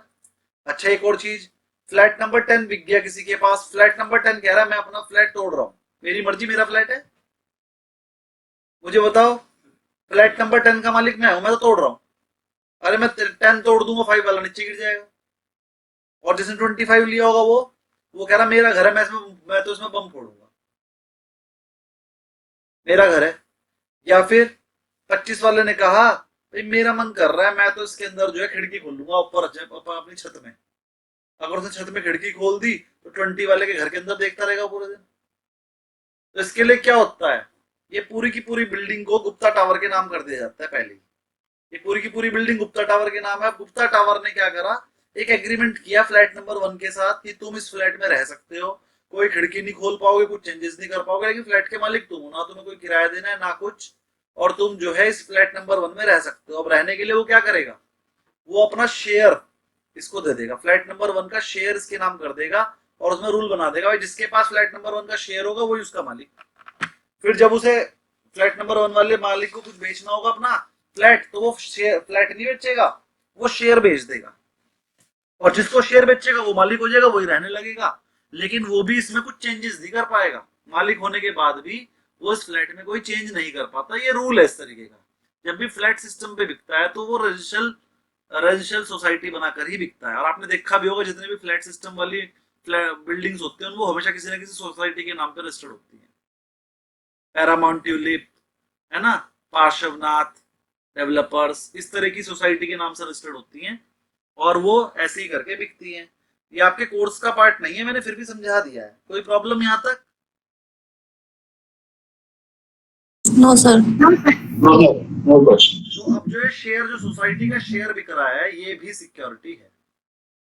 हालांकि ये शेयर ट्रेड नहीं होता कभी भी, ये वाला शेयर एनएससी बीएससी पे ट्रेड नहीं होगा, लेकिन ये सिक्योरिटी है क्योंकि इसकी वजह से ट्रांसफर ऑफ एसेट हो रहा है, इसकी अपनी एक वैल्यू है और वैल्यू चेंज भी होगी, ऊपर नीचे भी होगी, क्योंकि जो खरीदेगा वो अपनी मर्जी से ज्यादा में और कम में बेच सकता है ना। तो ये भी सिक्योरिटी का पार्ट है। और देखते हैं सर सिक्योरिटी क्या होता है। इट कैन बी बॉट, कह रहा है ये सिक्योरिटी हम उसी बोलेंगे जो खरीदी और बेची जा सकती हो, एक्सचेंज की जा सकती हो फाइनेंशियल मार्केट में। फाइनेंशियल मार्केट का मतलब सिर्फ एनएससी बीएससी नहीं होता, ये जो आप फिजिकल मार्केट होते हैं वो भी होता है। अंडर सेक्शन 2H पेपर में सेक्शन आ सकता है कि सिक्योरिटी कौन से सेक्शन में गिवन है सिक्योरिटीज कॉन्ट्रैक्ट रेगुलेशन एक्ट के, तो आप बोल लोगे 2H में। इस तरह के क्वेश्चन भी आते हैं पेपर में, ठीक है। मेरी बारी में आए थे और मेरे को आते नहीं थे, मैं याद करके नहीं गया क्योंकि मुझे नहीं पता था सेक्शन भी आएंगे। आपको पता चल गया है सेक्शन आएंगे क्योंकि मैंने बता दिया, मेरे को कोई बताने वाला नहीं था। तो सेक्शन 2H में सिक्योरिटीज की डेफिनेशन लिखी हुई है, ये आपने याद करना है। और कौन से एक्ट के, सिक्योरिटीज कॉन्ट्रैक्ट एक्ट के। और सिक्योरिटी को और क्या क्या आता है सिक्योरिटी के अंदर सर, शेयर्स आते हैं, स्टॉक्स आते हैं, बॉन्ड्स आते हैं, चाहे वो इक्विटी शेयर हो, चाहे प्रेफरेंस शेयर हो, स्टॉक हो, डिवेंचर हो या बॉन्ड ऑफ कंपनी, सब आ जाता है। गवर्नमेंट सिक्योरिटी जो कि सेंट्रल गवर्नमेंट या स्टेट गवर्नमेंट ने इशू की वो भी होती है। ट्रेजरी बिल भी सिक्योरिटी होता है और गवर्नमेंट बॉन्ड भी सिक्योरिटी होता है। और सर डेरिवेटिव इंस्ट्रूमेंट, डेरिवेटिव क्या होता है सर, जो फ्यूचर में आप कुछ खरीदते हो। किस किस को डेरिवेटिव नहीं पता? मुझे नहीं पता सर। नहीं पता सर। नहीं पता? मुझे भी नहीं पता। चलो बता देते हैं फिर। देखो ये वही वाली बात होगी, एक पैराग्राफ पढ़ाने में 2 क्लास लग जाएंगे। देखो कितने सारे नए वर्ड आ गए। चलो बता देते हैं सर। डेरिवेटिव इंस्ट्रूमेंट फ्यूचर भी होते हैं सर, ऑप्शंस भी होते हैं, स्वैप्स भी। तीनों क्या होता है भी बताऊंगा। And other financial derivative trading on the stock exchange, sir वो भी सिक्योरिटी होती है। ये तीनों बताऊंगा अभी। Units of collective investment scheme, ये कलेक्टिव इन्वेस्टमेंट स्कीम यही जो थोड़ी देर पहले मैंने आपको बताई, residential society and mutual fund. ये लो आ गया, मैंने बताया था ना म्यूचुअल फंड भी सिक्योरिटी होती है। लो जो सिक्योरिटी की डेफिनेशन में भी आ गया, जब आ गया तो मतलब होती है। रियल एस्टेट इन्वेस्टमेंट ट्रस्ट, ये अभी नया कंसेप्ट आया। पहले तो आपको ये बनानी पड़ती थी रेजिडेंशियल सोसाइटी। अब रेजिडेंशियल सोसाइटी की जगह पर आप बना के आ रहे हो रीट्स, सेम ही होते हैं। लेकिन रेजिडेंशियल सोसाइटी में जब आप बॉन्ड खरीदते हो या उसका शेयर खरीदते हो तो आप उसके ऑनर बन जाते हो। रीट्स में आप उसके ऑनर नहीं बनते। रियल एस्टेट इन्वेस्टमेंट ट्रस्ट का मतलब क्या होता है, जब वो प्रॉपर्टी बन रही होती है, हमने लैंड खरीद ली, अब लैंड के ऊपर 25 फ्लैट बनाने हैं। ये 25 फ्लैट बनाने के पैसे कहां से आएंगे? कोई ना कोई इन्वेस्टर तो देगा ना। तो उस इन्वेस्टर के लिए हम ये रीट्स बना देते हैं, रीट्स। और इनका काम क्या होता है, भैया ये हमने 25 शेयर बना दिए हैं, इसमें तुम पैसा लगा दो, फिर कल को जब हम इसे बेचेंगे तो जो भी प्रॉफिट होगा वो तुम्हारे को मिल जाएगा। रहने का, उसके अंदर रहने का राइट तुम्हारे पास नहीं है, जो तुमसे खरीदेगा उसके पास रहने का राइट आ जाएगा। तो रीट्स का जो होल्डर होगा वो सिर्फ इन्वेस्टर होता है, ऑनर नहीं होता। और रीट्स से जो बाद में ट्रस्ट बनाने के बाद रेजिडेंशियल सोसाइटी में रहने के लिए खरीदता है वो कंज्यूमर होता है, फिर वो इन्वेस्टर नहीं होता। इसीलिए हम उसे ऑनरशिप भी देते हैं, उसे रहने का राइट भी देते हैं। तो रीट्स में और रेजिडेंशियल सोसाइटी में डिफरेंस समझ में आ गया? Yes sir. और इंफ्रास्ट्रक्चर इन्वेस्टमेंट ट्रस्ट उसी को बोलते हैं, रीट्स को। राइट और इंटरेस्ट इन सिक्योरिटी, अगर आपके पास कोई राइट है कि मैं इस चीज को दे सकता हूं, अगर आप उस राइट को भी बेचोगे तो भी वो सिक्योरिटी होता है। क्या होता है ये भी मैं अभी समझाऊंगा। 3 चीजें तो ये समझानी रह गई, फ्यूचर ऑप्शन स्वैप्स, एक राइट रह गया ये बता दूंगा। डिपॉजिटरी रिसिप्ट भी अगर आपके पास है। डिपॉजिटरी रिसिप्ट क्या होती है सर, अगर आपके पास शेयर नहीं है, फिजिकल में था, फिजिकल शेयर को भी आप बेच सकते हो। फिजिकल शेयर की क्या होती है आपके पास, depository receipt. Instruments like American ADR अगर आपके पास, उसे भी बेच सकते हो, वो भी सिक्योरिटी है। जीडीआर अगर आपके पास है, ये सबको पता है ईडीआर और जीडीआर? ये भी नहीं पता, ये भी बताएंगे। चलो क्या क्या बताएंगे जरा यहां लिख लेता हूं, कहीं भूल जाओ। मुझे आपको सबसे पहले बताना है what is future, what is options, what is swaps, what is ADR, what is GDR, और कुछ भी है क्या? Rights. Rights. What is rights? What is right? Transfer of rights. Transfer of right भी सिक्योरिटी गिनी जाती है। और चलिए और पढ़ते हैं सर। सिक्योरिटाइज डेट इंस्ट्रूमेंट, अगर आपका कोई डेट था जो सिक्योरिटाइज हो गया, मतलब किसी और ने बेच दिया, मतलब पहले बैंक ने आपको लोन दिया, फिर आप लोन पे नहीं कर पाए तो बैंक ने भी आपका लोन किसी को बेच दिया कि भाई मेरी जगह तू इससे ले लियो, तू इससे मतलब पैसे ले लेना। तो उसे बोलते हैं सिक्योरिटाइज्ड डेट इंस्ट्रूमेंट। ऐसा डेट जो कि उस पे लोन पे केस वगैरह हो गए और आपने बीच में उसे बेच दिया। ऐसे ही एसेट्स बैक्ड सिक्योरिटी, ऐसी सिक्योरिटी जिसमें कुछ मॉर्गेज हुआ हुआ था तो वो ठीक है बेच दो, मॉर्गेज बैक सिक्योरिटी भी बोलते हैं उसे। Any other instrument is notified by SEBI, अगर सेबी ने कोई और इंस्ट्रूमेंट भी नोटिफाई कर दिया वो भी सिक्योरिटी कहलाएगा। SEBI has the power to include other instrument within the definition of security. Conclusion भी पढ़ लेते हैं सर कि सर सारी चीजें सिक्योरिटी होती है जो ऊपर पढ़ाई, और आप टाइप्स ऑफ सिक्योरिटी वगैरह क्या क्या होता है वो बताएंगे। और इसी के अंदर हम आगे आपको बताएंगे,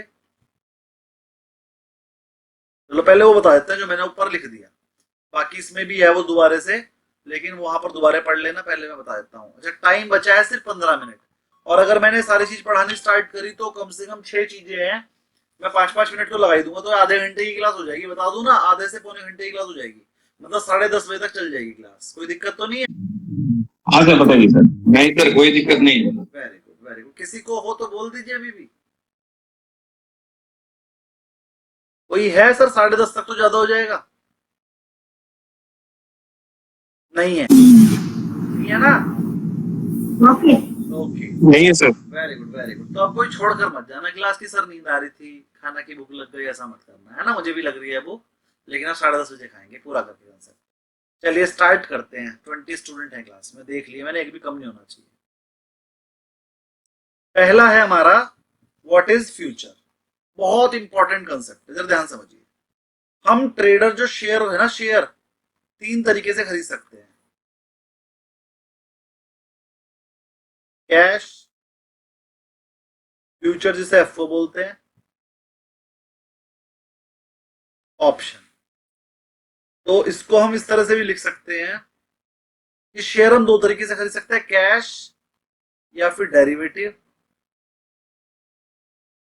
और डेरिवेटिव 2 तरह के होते हैं, फ्यूचर या ऑप्शन।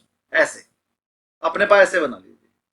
शेयर को हम 2 तरीके से खरीद सकते हैं, तो कैश में या डेरिवेटिव में, और डेरिवेटिव 2 तरीके के होते हैं, फ्यूचर एंड ऑप्शन।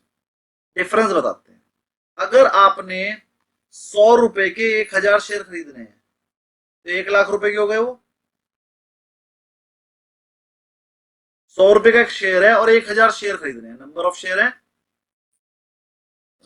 1000, तो आपको 1 लाख रुपए पूरे देने पड़ेंगे।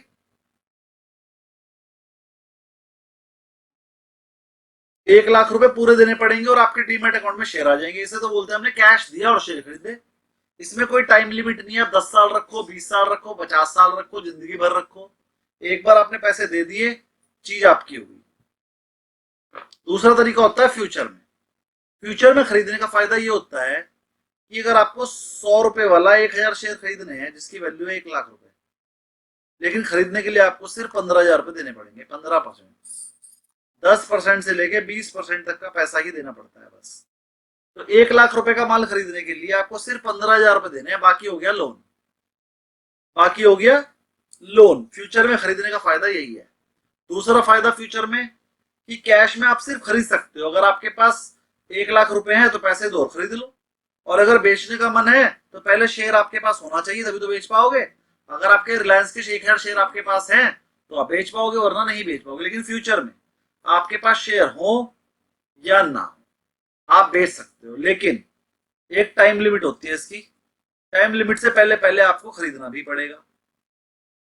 ठीक, किस किस को दोनों के बीच का डिफरेंस समझ में आ गया?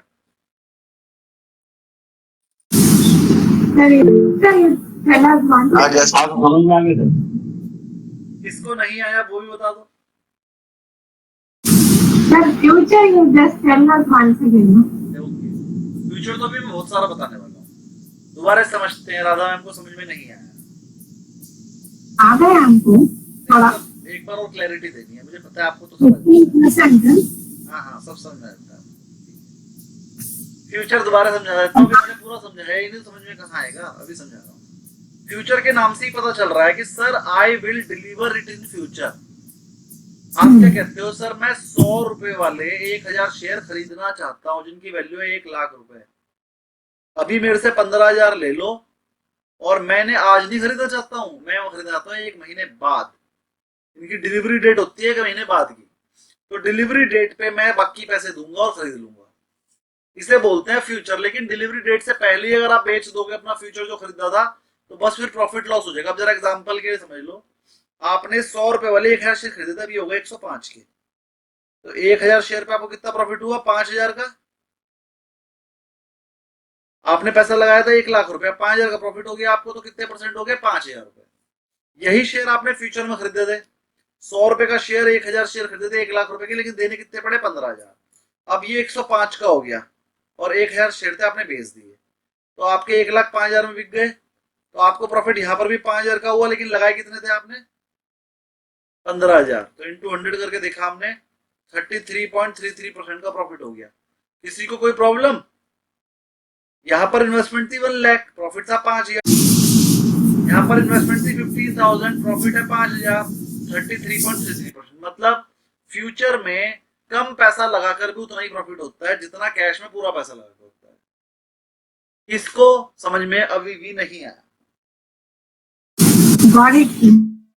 इसको समझ में नहीं आया। सबको आ गया? राधा जी एक बात बताइए, अगर ये शेयर 100 रुपए वाला 98 हो जाए तो कैश में कितने रुपए का नुकसान होगा?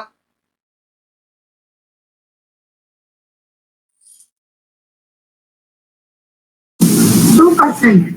2%, 2000 रुपीज का नुकसान होगा, 1000 शेयर 2,000 का नुकसान होगा. और 2 रुपए के हिसाब से 2000 का नुकसान होगा। 1 लाख रुपए लगाए थे, 2000 का नुकसान हुआ, इसलिए 2%। Very good. Yes. मैं फिर से दिखा देता हूँ सर, यही वाला 100 रुपए वाला शेयर अगर 98 हो जाए तो 1000 शेयर पे 2000 का नुकसान हो जाएगा। 2000 डिवाइड बाई 1 लाख इंटू 100 करेंगे तो 2% का नुकसान। राधा जी फिर से बताइए, यही वाला शेयर 2 रुपए कम होने पे फ्यूचर में कितना नुकसान होगा?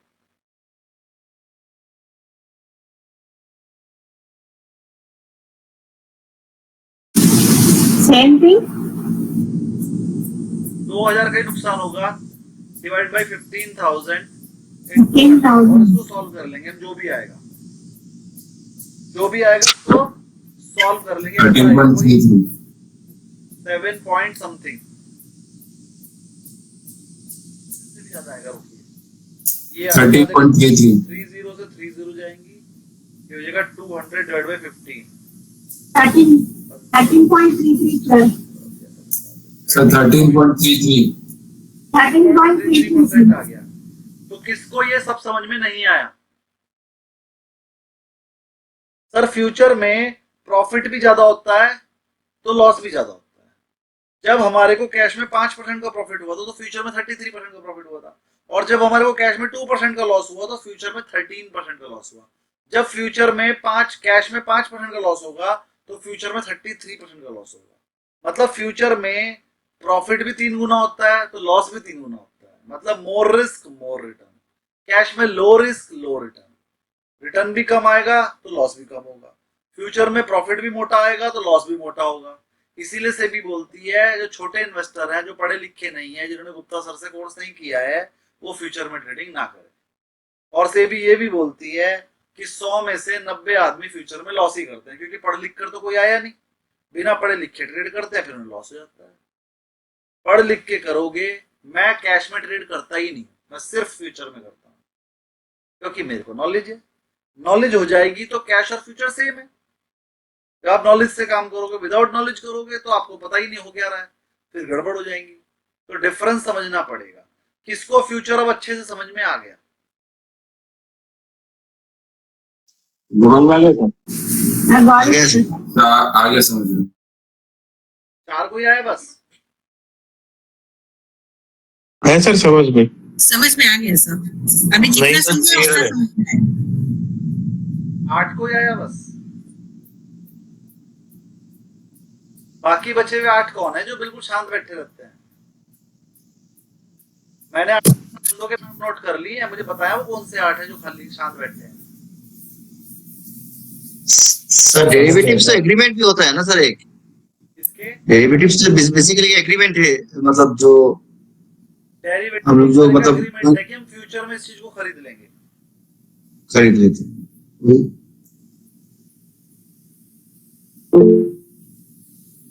जी बोलिए, कोई क्वेरी है कि किसी की? बड़े आगे आगे बोलिए सर। सर लेकिन फ्यूचर में टाइम लिमिट रहता है ना सर, कि इतने दिनों में ही कारोबार होगा। डिलीवरी डेट रहती है, उस डेट तक खरीदना होता है। एक डिलीवरी की डेट होती है, जैसे मैं आपको दिखा देता हूँ, टाइम लग जाएगा दिखाने में। एक डिलीवरी की डेट होती है, आप सबको भी पता है। एक्सपायरी डेट होती है 1 महीना, 2 महीने, 3 महीने की डेट होती है। आप जौन सा मर्जी फ्यूचर खरीद सकते हो, उस फ्यूचर से पहले पहले आपको उसका, ठीक है? सर फ्यूचर में तो सी एंड पी दो सर, हाँ, कॉल जाओ। तो फ्यूचर में तो सी ए पी है ना, कॉल जाओ। वही है क्या? ऑप्शन है सीई और पी, उसे कॉल और पुट बोलते हैं। कॉल और पुट तो ऑप्शंस है, फ्यूचर भी खरीद सकते हो। चलो दिखाई देता हूँ, शायद आपने कभी फ्यूचर वो एफईपी बोल रहे सर, आप एफईपी बोल रहे। दिखा देता हूँ, मैं दिखा देता हूँ। फ्यूचर क्या सर है? एग्जांपल निकाल लीजिए। आपने फ्यूचर कभी खरीदा ही नहीं, तो 3-3, 4-4 लाख रुपए लगते हैं एक ही खरीदने में, इसलिए आपको फ्यूचर पता नहीं है। जिसने खरीद रखा है उसे पता होगा। मैं दिखा देता हूँ। देखिए मैं एक ही शेयर की 3 चीजें दिखाऊंगा आपको, शांति से मतलब देख लीजिए। जैसे मैं IEX खोल रहा हूं, IEX, मैंने IEX का ये कैश वाला है, देखो ये देखो ये IEX NSE लिखा है, नंबर 1 लिख रहा है ना। Yes, sir. Yes, sir. तो ये जो IEX दिख रहा है आपको, ये ज्यादा बड़ा हो गया, ये रहा, ये 94.95 रुपीज जो दिख रहा है ये कैश वाला है। देखो इस पे लिखा हुआ है NSE खाली, इस पे FO तो नहीं लिखा ना। और जब हम इसे खरीदते हैं तो देखो जब हम इसे खरीदते हैं देखो एक शेयर भी खरीदा जा रहा है। एक शेयर खरीदने के लिए रिक्वायर्ड फंड में लिखा हुआ है 194.95 दिख रहा है। हाँ सर। मतलब हाँ, अगर हाँ। कोई एक शेयर भी खरीदना चाहे कैश में तो खरीद सकता है, लेकिन क्या मैं इसे बेच सकता हूँ? देखो मैं इसे अगर बेचने की बिड लगाऊं तो नहीं बेच पाऊंगा क्योंकि मेरे पास है ही नहीं। मैं इसे सेल करने की बिड लगाऊंगा एक शेयर, और मैं प्लेस सेल ऑर्डर करूंगा तो ये मना कर देगा, कर ही नहीं पाएगा। देखो क्या लिखा हुआ है, यही लिखा हुआ है कि आपके पास भी नहीं बेच सकते आप, कि आपके पास है ही नहीं। तो जो कैश का शेयर है मैं खरीद सकता हूँ, एक शेयर भी खरीद सकता हूँ, मैं बेच नहीं सकता अगर मेरे पास ना हो तो। अगर मेरे पास होगा तो बेच पाऊंगा, नहीं होगा तो नहीं बेच पाऊंगा। ठीक है, इतना समझ में आ गया कैश का शेयर। Yes, sir. अब इस IEX के शेयर का फ्यूचर, ये उसके नीचे फ्यूचर लिखा है, देखो IEX NSE FO का मतलब होता है फ्यूचर, और उसमें डेट लिखी हुई 29 मई 2025, सबको दिख रही है? Yes, sir. हाँ ये 29 मई 25 लिखी है, इसकी एक्सपायरी डेट है। चलो मैं आपको दिखा देता हूँ इसका, ये देखिए आप सबको दिख रहा होगा। अब इसके अंदर 29 मई 25 लिखा हुआ, ये रहा, दिख गया? Yes, sir. दिख गया गलती से, कोई बात ठीक है। नहीं। तो 29 मई क्या इसकी एक्सपायरी डेट है, 29 मई से पहले मुझे ये फ्यूचर अगर मैंने खरीदा है तो मुझे को बेचना पड़ेगा, और मैं चाहूं तो इसे बेच भी सकता हूँ। देखो मैं इसको अगर सेल करूंगा तो भी ये कह रहा है एक लॉट सेल होगा, एक लॉट सेल करने के लिए कह रहा है 1,68,000 अकाउंट में, तो मैं बेच सकता हूँ। लेकिन इसमें मेन बात क्या है, इसका एक लॉट साइज होती है, इसमें प्री स्पेसिफिक क्वांटिटी होती है हर एक शेयर की। हमें मिनिमम वो लॉट्स में ही ट्रेड करना पड़ता है। अगर मैं खरीदूंगा तो भी 3,750 शेयर खरीदने पड़ेंगे, और अगर बेचूंगा तो भी 3,750 शेयर बेचने पड़ेंगे एक बारी में। फ्यूचर में क्या होता है, प्री एग्जिस्टिंग लॉट साइज होता है। हम एक शेयर या 2 शेयर अपनी मर्जी से खरीदे बेच नहीं सकते, इसमें एक मिनिमम लॉट साइज होता है शेयर। जैसे IEX का 3750 है, टाटा स्टील का 5500 है। ऐसे ही आप निफ्टी भी खरीद सकते हो।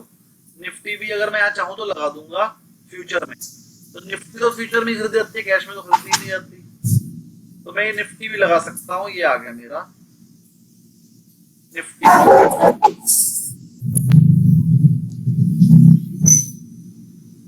ये निफ्टी का फ्यूचर आ जाएगा यहाँ से। ठीक है,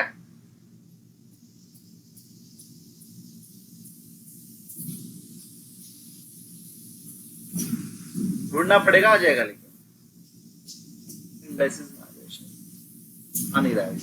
चलो, तो आपको IEX का कैश भी समझ में आ गया और IEX का फ्यूचर भी समझ में आ गया। Yes, sir. Yes, sir. अब ऑप्शंस क्या होते हैं वो एक ऑप्शन भी लगा कर दिखा रहा हूं मैं। IEX का ऑप्शन, IEX का ये ऑप्शंस आ गए। जैसे मैंने लगाया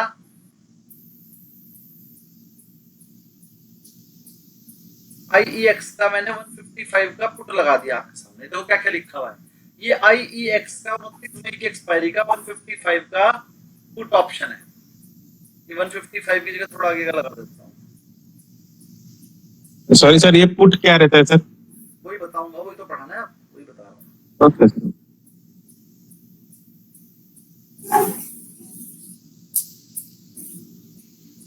ये मैंने IEX की 190 और 192.5 की कॉल और पुट लगा दी। CE का मतलब कॉल, PE का मतलब पुट।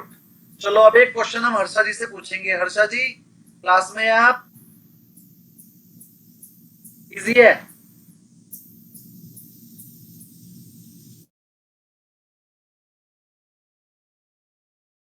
हाँ सर बोलिए। क्वेश्चन है, टेंशन मत लिया करें, इजी क्वेश्चन पूछना है, नोट कर लीजिए, जैसे आंसर बताएंगे और आपकी ना स्पीकर से आती है, अगर आप इसमें से अपना हेडफोन निकाल देंगे तो सही हो जाएगी। नहीं, हेडफोन कुछ नहीं है सर। ये तो एक्चुअली नहीं, एक्चुअली मेरा ये तो डायरेक्टली मेरे क्या बोलते हैं लैपटॉप का स्पीकर है सर। कुछ ना आपका टच हो रहा है उसमें ना। चलिए अब कम हो गई आवाज, पता नहीं कैसे हुई, चलिए कोई बात नहीं। अब एक क्वेश्चन बताइए सर, जो कॉल आप क्योंकि टेक्निकल एनालिसिस के स्टूडेंट हैं, टेक्निकल स्टूडेंट पढ़ा रहे हैं, तो शायद आप ये आंसर दे पाएंगे, इसलिए मैंने आपसे पूछ रहा हूँ। हार्ड नहीं है, टेंशन मत लीजिए, और हार्ड भी होगा तो क्या होगा हम बता देंगे। सर सीई का मतलब होता है कॉल, लेकिन सीए होना चाहिए ना कॉल की फुल फॉर्म, और ऐसे ही पीई का मतलब होता है पुट, ये तो सर पीयू होना चाहिए। ये सीई है और उसका नाम कॉल और पुट ही है। अगर आप बता पाए तो ठीक है, कोई बात नहीं, हम बताएंगे।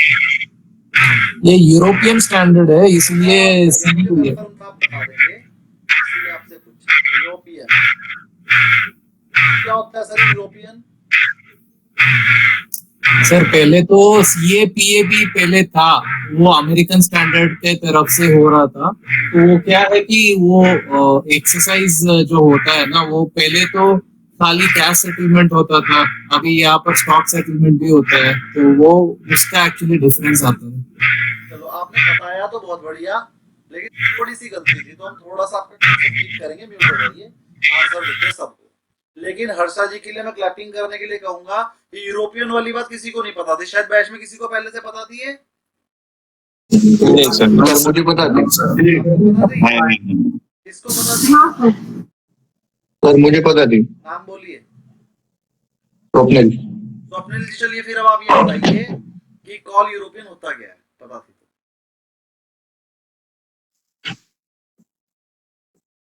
सर कॉल यूरोपियन एग्जैक्ट मुझे क्लैरिटी नहीं इसके बारे में, लेकिन दो टाइप के कॉल ऑप्शंस होते हैं, जैसे कि कॉल अमेरिकन और कॉल यूरोपियन। अभी हम इंडिया में कॉल यूरोपियन यूज करते हैं। और अमेरिकन? सर अमेरिकन के बारे में मुझे इसके बारे में कुछ क्लैरिटी नहीं है, लेकिन ऐसा कुछ है कि बस ये पता था कि कॉल यूरोपियन होती है और इसीलिए इसका नाम सीई होता है। हाँ चलिए हाँ सर। तो अब थोड़ा सा इसके बारे में बता देते हैं, लेकिन इससे पहले कॉल यूरोपियन बताने से पहले ऑप्शंस क्या होते हैं, जिनको कॉल और पुट भी नहीं पता उनका क्या करें। तो थोड़ा सा बस ये वाला कंसेप्ट पूरा करके बाकी बताऊंगा कल, क्योंकि आज की क्लास बहुत लंबी हो जाएगी। चलिए, तो हम बताएंगे आपको व्हाट इज ऑप्शन, फिर ऑप्शन दो तरीके के होते हैं, कॉल और पुट, फिर वो कॉल और पुट में यूरोपियन और अमेरिकन में क्या डिफरेंस है वो बताएंगे, और इसके बाद जो बचा है वो मुझे कल याद दिला देना, कल बताऊंगा, ठीक है, जो बची जो हेडिंग्स बची होंगी। तो चलिए पहले हम ऑप्शन बताते हैं क्या होएगा। सर एक मान लीजिए टाटा स्टील का शेयर है, तो 100 रुपए का चल रहा है। तो आपने कहा, एक बंदे ने कहा कि भैया मैं तो इस शेयर को खरीदना चाहता हूं 1 महीने बाद। आपने कहा आज है 12 मई, मैं खरीद लूंगा उसको 30 जून को, 1.5 महीने बाद। 30 जून को आई विल बाय एट, या ऑन, जिसकी भी ग्रामर बढ़िया वो लिख लेना, on 30 June 1000 shares at the rate of 110। मैं 110 रुपए में खरीद लूंगा। आपने कहा मैं टाटा स्टील का शेयर 110 रुपए में खरीद लूंगा, 1000 शेयर, और इस बात के आई एम पेइंग 2 into 1000।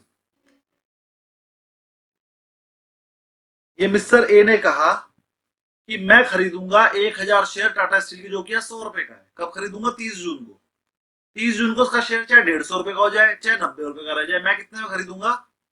110 रुपए में। इस बात के मैं तुम्हें 2 रुपए शेयर अभी दे रहा हूँ, 2000 रुपए, और 110 रुपए अलग से दूंगा।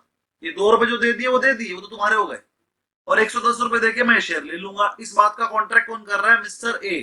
किससे कर रहा है? मिस्टर बी से। तो ए यहां पर हो गया, ए यहां पर हो गया ऑप्शन बायर,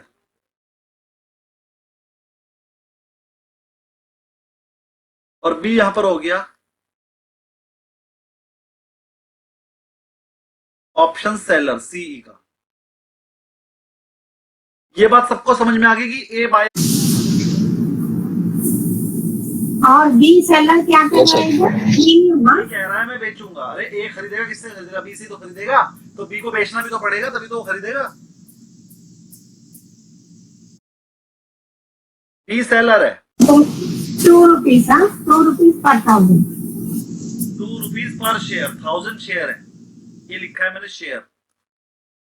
1000 शेयर्स खरीदेगा वो, 100 रुपए का चल रहा है, लेकिन 1.5 महीने में ए को लगता है ये शेयर बढ़ जाएगा। तो ए ने कहा भैया जो मर्जी रेट हो, मैं 30 जून को 110 रुपए देके तेरे से खरीद लूंगा। इस बात के मैं तुझे 2 रुपए पर शेयर दे रहा हूँ। 2 रुपए पर शेयर मतलब 2000 रुपीज देने पड़े, 1000 शेयर का लॉट है। क्योंकि मैंने आपको बताया इसमें एक प्री स्पेसिफिक लॉट होता है। जब भी हम डेरिवेटिव में काम करेंगे तो एक शेयर नहीं खरीद पाएंगे, हमें लॉट साइज के हिसाब से ट्रेड करना पड़ेगा। तो किस किस को समझ में आ गया कि मिस्टर ए ने अभी पूरे पैसे नहीं दिए हैं, सिर्फ 2 रुपए एडवांस दिया है और 110 रुपए और देंगे अभी। वो कब देंगे? 30 जून को। और वो कह रहे हैं मैं शेयर खरीद लूंगा। और बी ने कहा है ठीक है सर, चाहे कितने भी रुपए का हो, मैं आपसे 110 रुपए और लूंगा और 2 मैंने अभी ले लिए हैं, मैं आपको ये 1000 शेयर बेच दूंगा। ये मिस्टर बी ने बोला। किस किस को ये बात समझ में आ गई कि ए यहाँ पर बायर है, बी है। ए ने अभी कोई पैसे नहीं दिए, ए ने सिर्फ 2 रुपए सिक्योरिटी दी है, भैया मैं खरीदूंगा। और बी को कोई पैसा नहीं मिला, बी को सिर्फ 2 रुपए पर शेयर मिले हैं कि भैया ठीक है कॉन्ट्रैक्ट हो गया हमारे बीच में, आप खरीदोगे मैं बेचूंगा। किस किस को इतने में क्लैरिटी है? किस किस को? क्लैरिटी आगे सर, आगे ठीक है सर। Very good. तो एक कॉन्ट्रैक्ट बना। हाँ जी बोलिए। क्लैरिटी है। ए ने बी से कॉन्ट्रैक्ट किया कि मैं इसे 1.5 महीने बाद खरीदूंगा और बी ने कहा मैं इसे बेचूंगा। जब हम किसी चीज को खरीदने की बात कर रहे होते हैं कुछ टाइम के बाद और उसके बदले पूरा पैसा नहीं देते, अगर पूरे पैसे का ही कर दिया काम तो फ्यूचर बोलते हैं उसे। भाई आपने 2 लाख का माल था, 15-20 हजार अगर दे दिए होते हैं तो उसे फ्यूचर बोलते हैं। वो तो हमने आपको बता दिया है फ्यूचर कैसे खरीदते हैं। अब की बार आपने 15-20 हजार या 50 हजार या 1 लाख 1.5 लाख नहीं दिए, अब की बार आपने दिए हैं सिर्फ 2000 रुपए, जो कि ज्यादातर सब लोग खरीदते हैं कॉल। तो उसे हम बोलते हैं कॉल और पुट। जब आप किसी चीज को खरीदने के लिए कॉन्ट्रैक्ट करते हो उसे बोलते हैं कॉल। पुट सिखाऊंगा बाद में, पहले कॉल ही समझ लो। तो कॉल खरीदने के लिए मिस्टर ए ने 2 रुपए पर शेयर दिए और कहा मैं खरीद लूंगा। लेकिन ए की मर्जी है, वो चाहे तो खरीद ले चाहे तो ना खरीदे। जो ऑप्शन का बायर होता है उसके लिए ऑप्शनल होता है, चाहे तो वो उस कॉन्ट्रैक्ट को एग्जीक्यूट कर ले चाहे तो ना कर ले। मतलब अब अगर ड्यू डेट पे 30 जून को शेयर का प्राइस 110 से ऊपर होगा तो एग्जीक्यूट करेगा, उसे बेनिफिट है। अगर शेयर का प्राइस 110 से नीचे होगा तो कहेगा भैया 2 रुपए रख ले, मैं नहीं कर रहा। तो मिस्टर बी वो जो 2 रुपए रखे थे वो उनके हो गए और मिस्टर ए की कॉल हो जाएगी 0। किस किसने अपनी कॉल 0 करवाई है? किस किस की कॉल 0 ही है? कभी कभी हमने तो आज ली नहीं है कॉल। क्या होती है? हमने मेरी हुई है तो हुई है। हाँ और किसकी हुई है कॉल 0? यस सर, मेरे भी हुए हुए हैं। पता चल गया वो 0 क्यों होते हैं? क्योंकि कॉल 110 रुपए की कॉल लेने का मतलब है मैं इसे 110 रुपए में खरीद लूंगी। ड्यू डेट पे 110 से कम का था शेयर, तो फिर कोई क्यों लेगा? वो कहेंगे भैया जितना प्रीमियम मैंने दिया वो तेरा हो गया, मेरी 0 हो गई और मैंने ले ली। तो 0 होने पे आपसे कोई और पैसा नहीं लिया जाता, मतलब आपने अपना रेलिंक्विश कर दिया राइट खरीदने का। रेलिंक्विश कर दिया मतलब छोड़ दिया। तो 0 होने का मतलब यही है कि 110 की कॉल खरीदी और रेट हो गया 108, तो भाई कोई क्यों खरीदेगा? खरीदेगा ही नहीं 110 में, तो वो छोड़ देते हैं अपने पैसे। तो कॉल हो जाती है 0। जो 2 रुपए आपने शुरू में दिए थे वो हो गए खत्म। लेकिन अगर वही शेयर 112 का हो जाए या 115 का हो जाए, 110 वाली कॉल कितने की हो जाएगी? 5 रुपए की। समझ में आया सबको? अगर आपने 110 रुपए की स्ट्राइक प्राइस की कॉल खरीदी, आपने कहा था 110 पे खरीद लो, मतलब ये इसकी स्ट्राइक प्राइस बोलते हैं, स्ट्राइक प्राइस। और ड्यू डेट पर शेयर हो गया 115 का, तो 115 में से 110 लेस करेंगे तो 110 वाली कॉल का रेट क्या हो जाएगा? 5। आपने कितने में खरीदी? 2 रुपए में। 2 वाली चीज 5, क्योंकि प्रॉफिट कितना होगा? 3 रुपए शेयर इंटू 1000 शेयर की थी, 3000 का प्रॉफिट हो जाएगा। ये बात सबको समझ में आती है? हाँ जी आगे।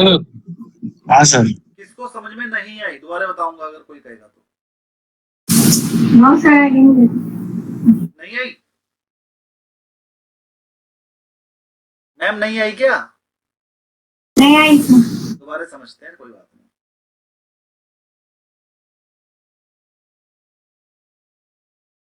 आपने कहा मैं 110 रुपए में खरीदूंगी, इस बात के 2 रुपए आपने पे कर दिए। अब ड्यू डेट पे वो हो गया 115 रुपए का। अब अगर आप 110 और वो हो गया 115 का, तब उससे क्या कहोगे? भाई मैंने कहा था मैं 110 में खरीदूंगी और अभी रेट चल रहा है 115 का, ला 5 रुपए दे देना खरीदने की। और वो दे भी देगा, क्योंकि अगर वो नहीं देगा तो आप 115 रुपए देकर खरीद लोगे और फिर 100 बेच दोगे, तो आपकी 110 की चीज 115 में बिक जाएगी, तो आप टोटल 5 रुपए प्रॉफिट में हो। मैडम समझ में आई ये बात? तो समझ में आ गई। जो आपकी कॉल का रेट है वो 5 रुपए हो जाएगा, लेकिन वो 5 रुपए की कॉल आपने 2 रुपए में तो खरीदी भी थी ना, तो अगर प्रॉफिट की बात करें तो 5 - 2 आपका प्रॉफिट 3 ही रुपए है, क्योंकि जो 2 Yeah. रुपए आपने प्रीमियम दे दिया था वो तो खत्म हो जाता है, वो तो उसका हो गया। आई बात समझ में? Right, sir. तो 5 रुपए कैसे आया? क्योंकि उसकी मार्केट वैल्यू 115 थी और स्ट्राइक प्राइस 110 था। तो ड्यू डेट पे स्ट्राइक प्राइस में से, वो मार्केट प्राइस में से स्ट्राइक प्राइस को लेस करके प्रॉफिट वो वैल्यू निकल आती है। तो ड्यू डेट पे उसकी वैल्यू हो जाएगी 5 रुपए, और 5 में से 2 की तो आपने खरीदी थी, तो प्रॉफिट हुआ 3 रुपए। अच्छे समझ में आ गया ना? Yes, sir. Very good. अब इसमें नई बात ये है, ऑप्शन मैंने आपको कॉल सिखा दिया, पुट नहीं सिखा रहा हूं आज, वरना आप समझ नहीं पाओगे। ये कॉल और पुट क्या होती है पूरा एक लेसन आएगा, उसमें मैं सिखा दूंगा। अगर नहीं सिखाया तो अपने पास लिख लो कि सर आपने हमें कॉल और पुट के बायर सेलर का डिफरेंस सिखाना है। अभी डेरिवेटिव के नाम से एक लेसन आएगा, सेकंड या थर्ड लेसन ये शायद, या फिर कल सिखा दूंगा, इसी में आगे आएगा। ये आ गया लो, तो कल सिखा दूंगा कॉल और पुट दोनों। आज कॉल सिखा दूंगा, इसे रात को याद रखो, कल तक याद रखो, एक दो थोड़े दिन बचा लो इसे अच्छे से, फिर पुट सिखाऊंगा क्या होती है। तो सर हमें समझ में आ गया कैश क्या होता है, हमें समझ में आ गया। कैश में आपको पूरा पैसा देना होता है, फ्यूचर में आपको 10% से 20% तक पैसा देना होता है, और बचा हुआ पैसा भी आपको ड्यू डेट पे देना पड़ता है। ऑप्शंस में तो आपको कुछ देना ही नहीं पड़ता, थोड़ा सा पैसा देना पड़ता है, लेकिन इट लिख लीजिए, it is optional for option BUYER option buyer. It is optional for option buyer. जो बायर था ना ऑप्शन का, जिसने खरीदा था, उसके लिए ऑप्शनल होता है कि वो चाहे तो execute to execute the contract. Contract execute करना है कि नहीं करना है, ये उसके लिए ऑप्शनल होता है। अगर उसने 110 की कॉल खरीदी थी, रेट 115 हो गया, तो उसने एग्जीक्यूट कर दिया, 5 रुपए ले लिए। लेकिन अगर रेट 80 हो जाता तो 30 रुपए का नुकसान होना चाहिए था ना, लेकिन 30 रुपए का नुकसान नहीं होता, सिर्फ 2 रुपए का नुकसान होता जो शुरू में दिए थे, और वो कहता है मैंने लेती है, जो होता हो कर ले। तो वो एग्जीक्यूट करने को मना कर सकता है और उसे कोई कुछ नहीं कहेगा। तो उस केस में आपका 2 रुपए का नुकसान होगा। जिस बंदे ने मेरे कहने पे अंबुजा का शेयर खरीदा होगा उसे प्रॉफिट हो रहा है, देखो। लेकिन जिसने कैश में खरीदा होगा, उसने एवरेज नहीं करा होगा, उसे नुकसान हो रहा होगा। ये देखो, मैंने थोड़े दिन पहले अंबुजा का शेयर खरीदने के लिए कहा था, और मुझे ये प्रॉफिट हो रहा है 17,000 रुपए का। और मैंने फ्यूचर खरीदा हुआ है। एक फ्यूचर खरीदने के लिए कितने पैसे लगे? देखो, एक फ्यूचर खरीदने के लिए 1,04,000 रुपए लगे। अगर 1,04,000 रुपए लगा के 18,000 रुपए बच रहे हो 2 दिन में, तो कोई बुरे हैं? आस्था मैम बताइए जरा, कितने % का प्रॉफिट है?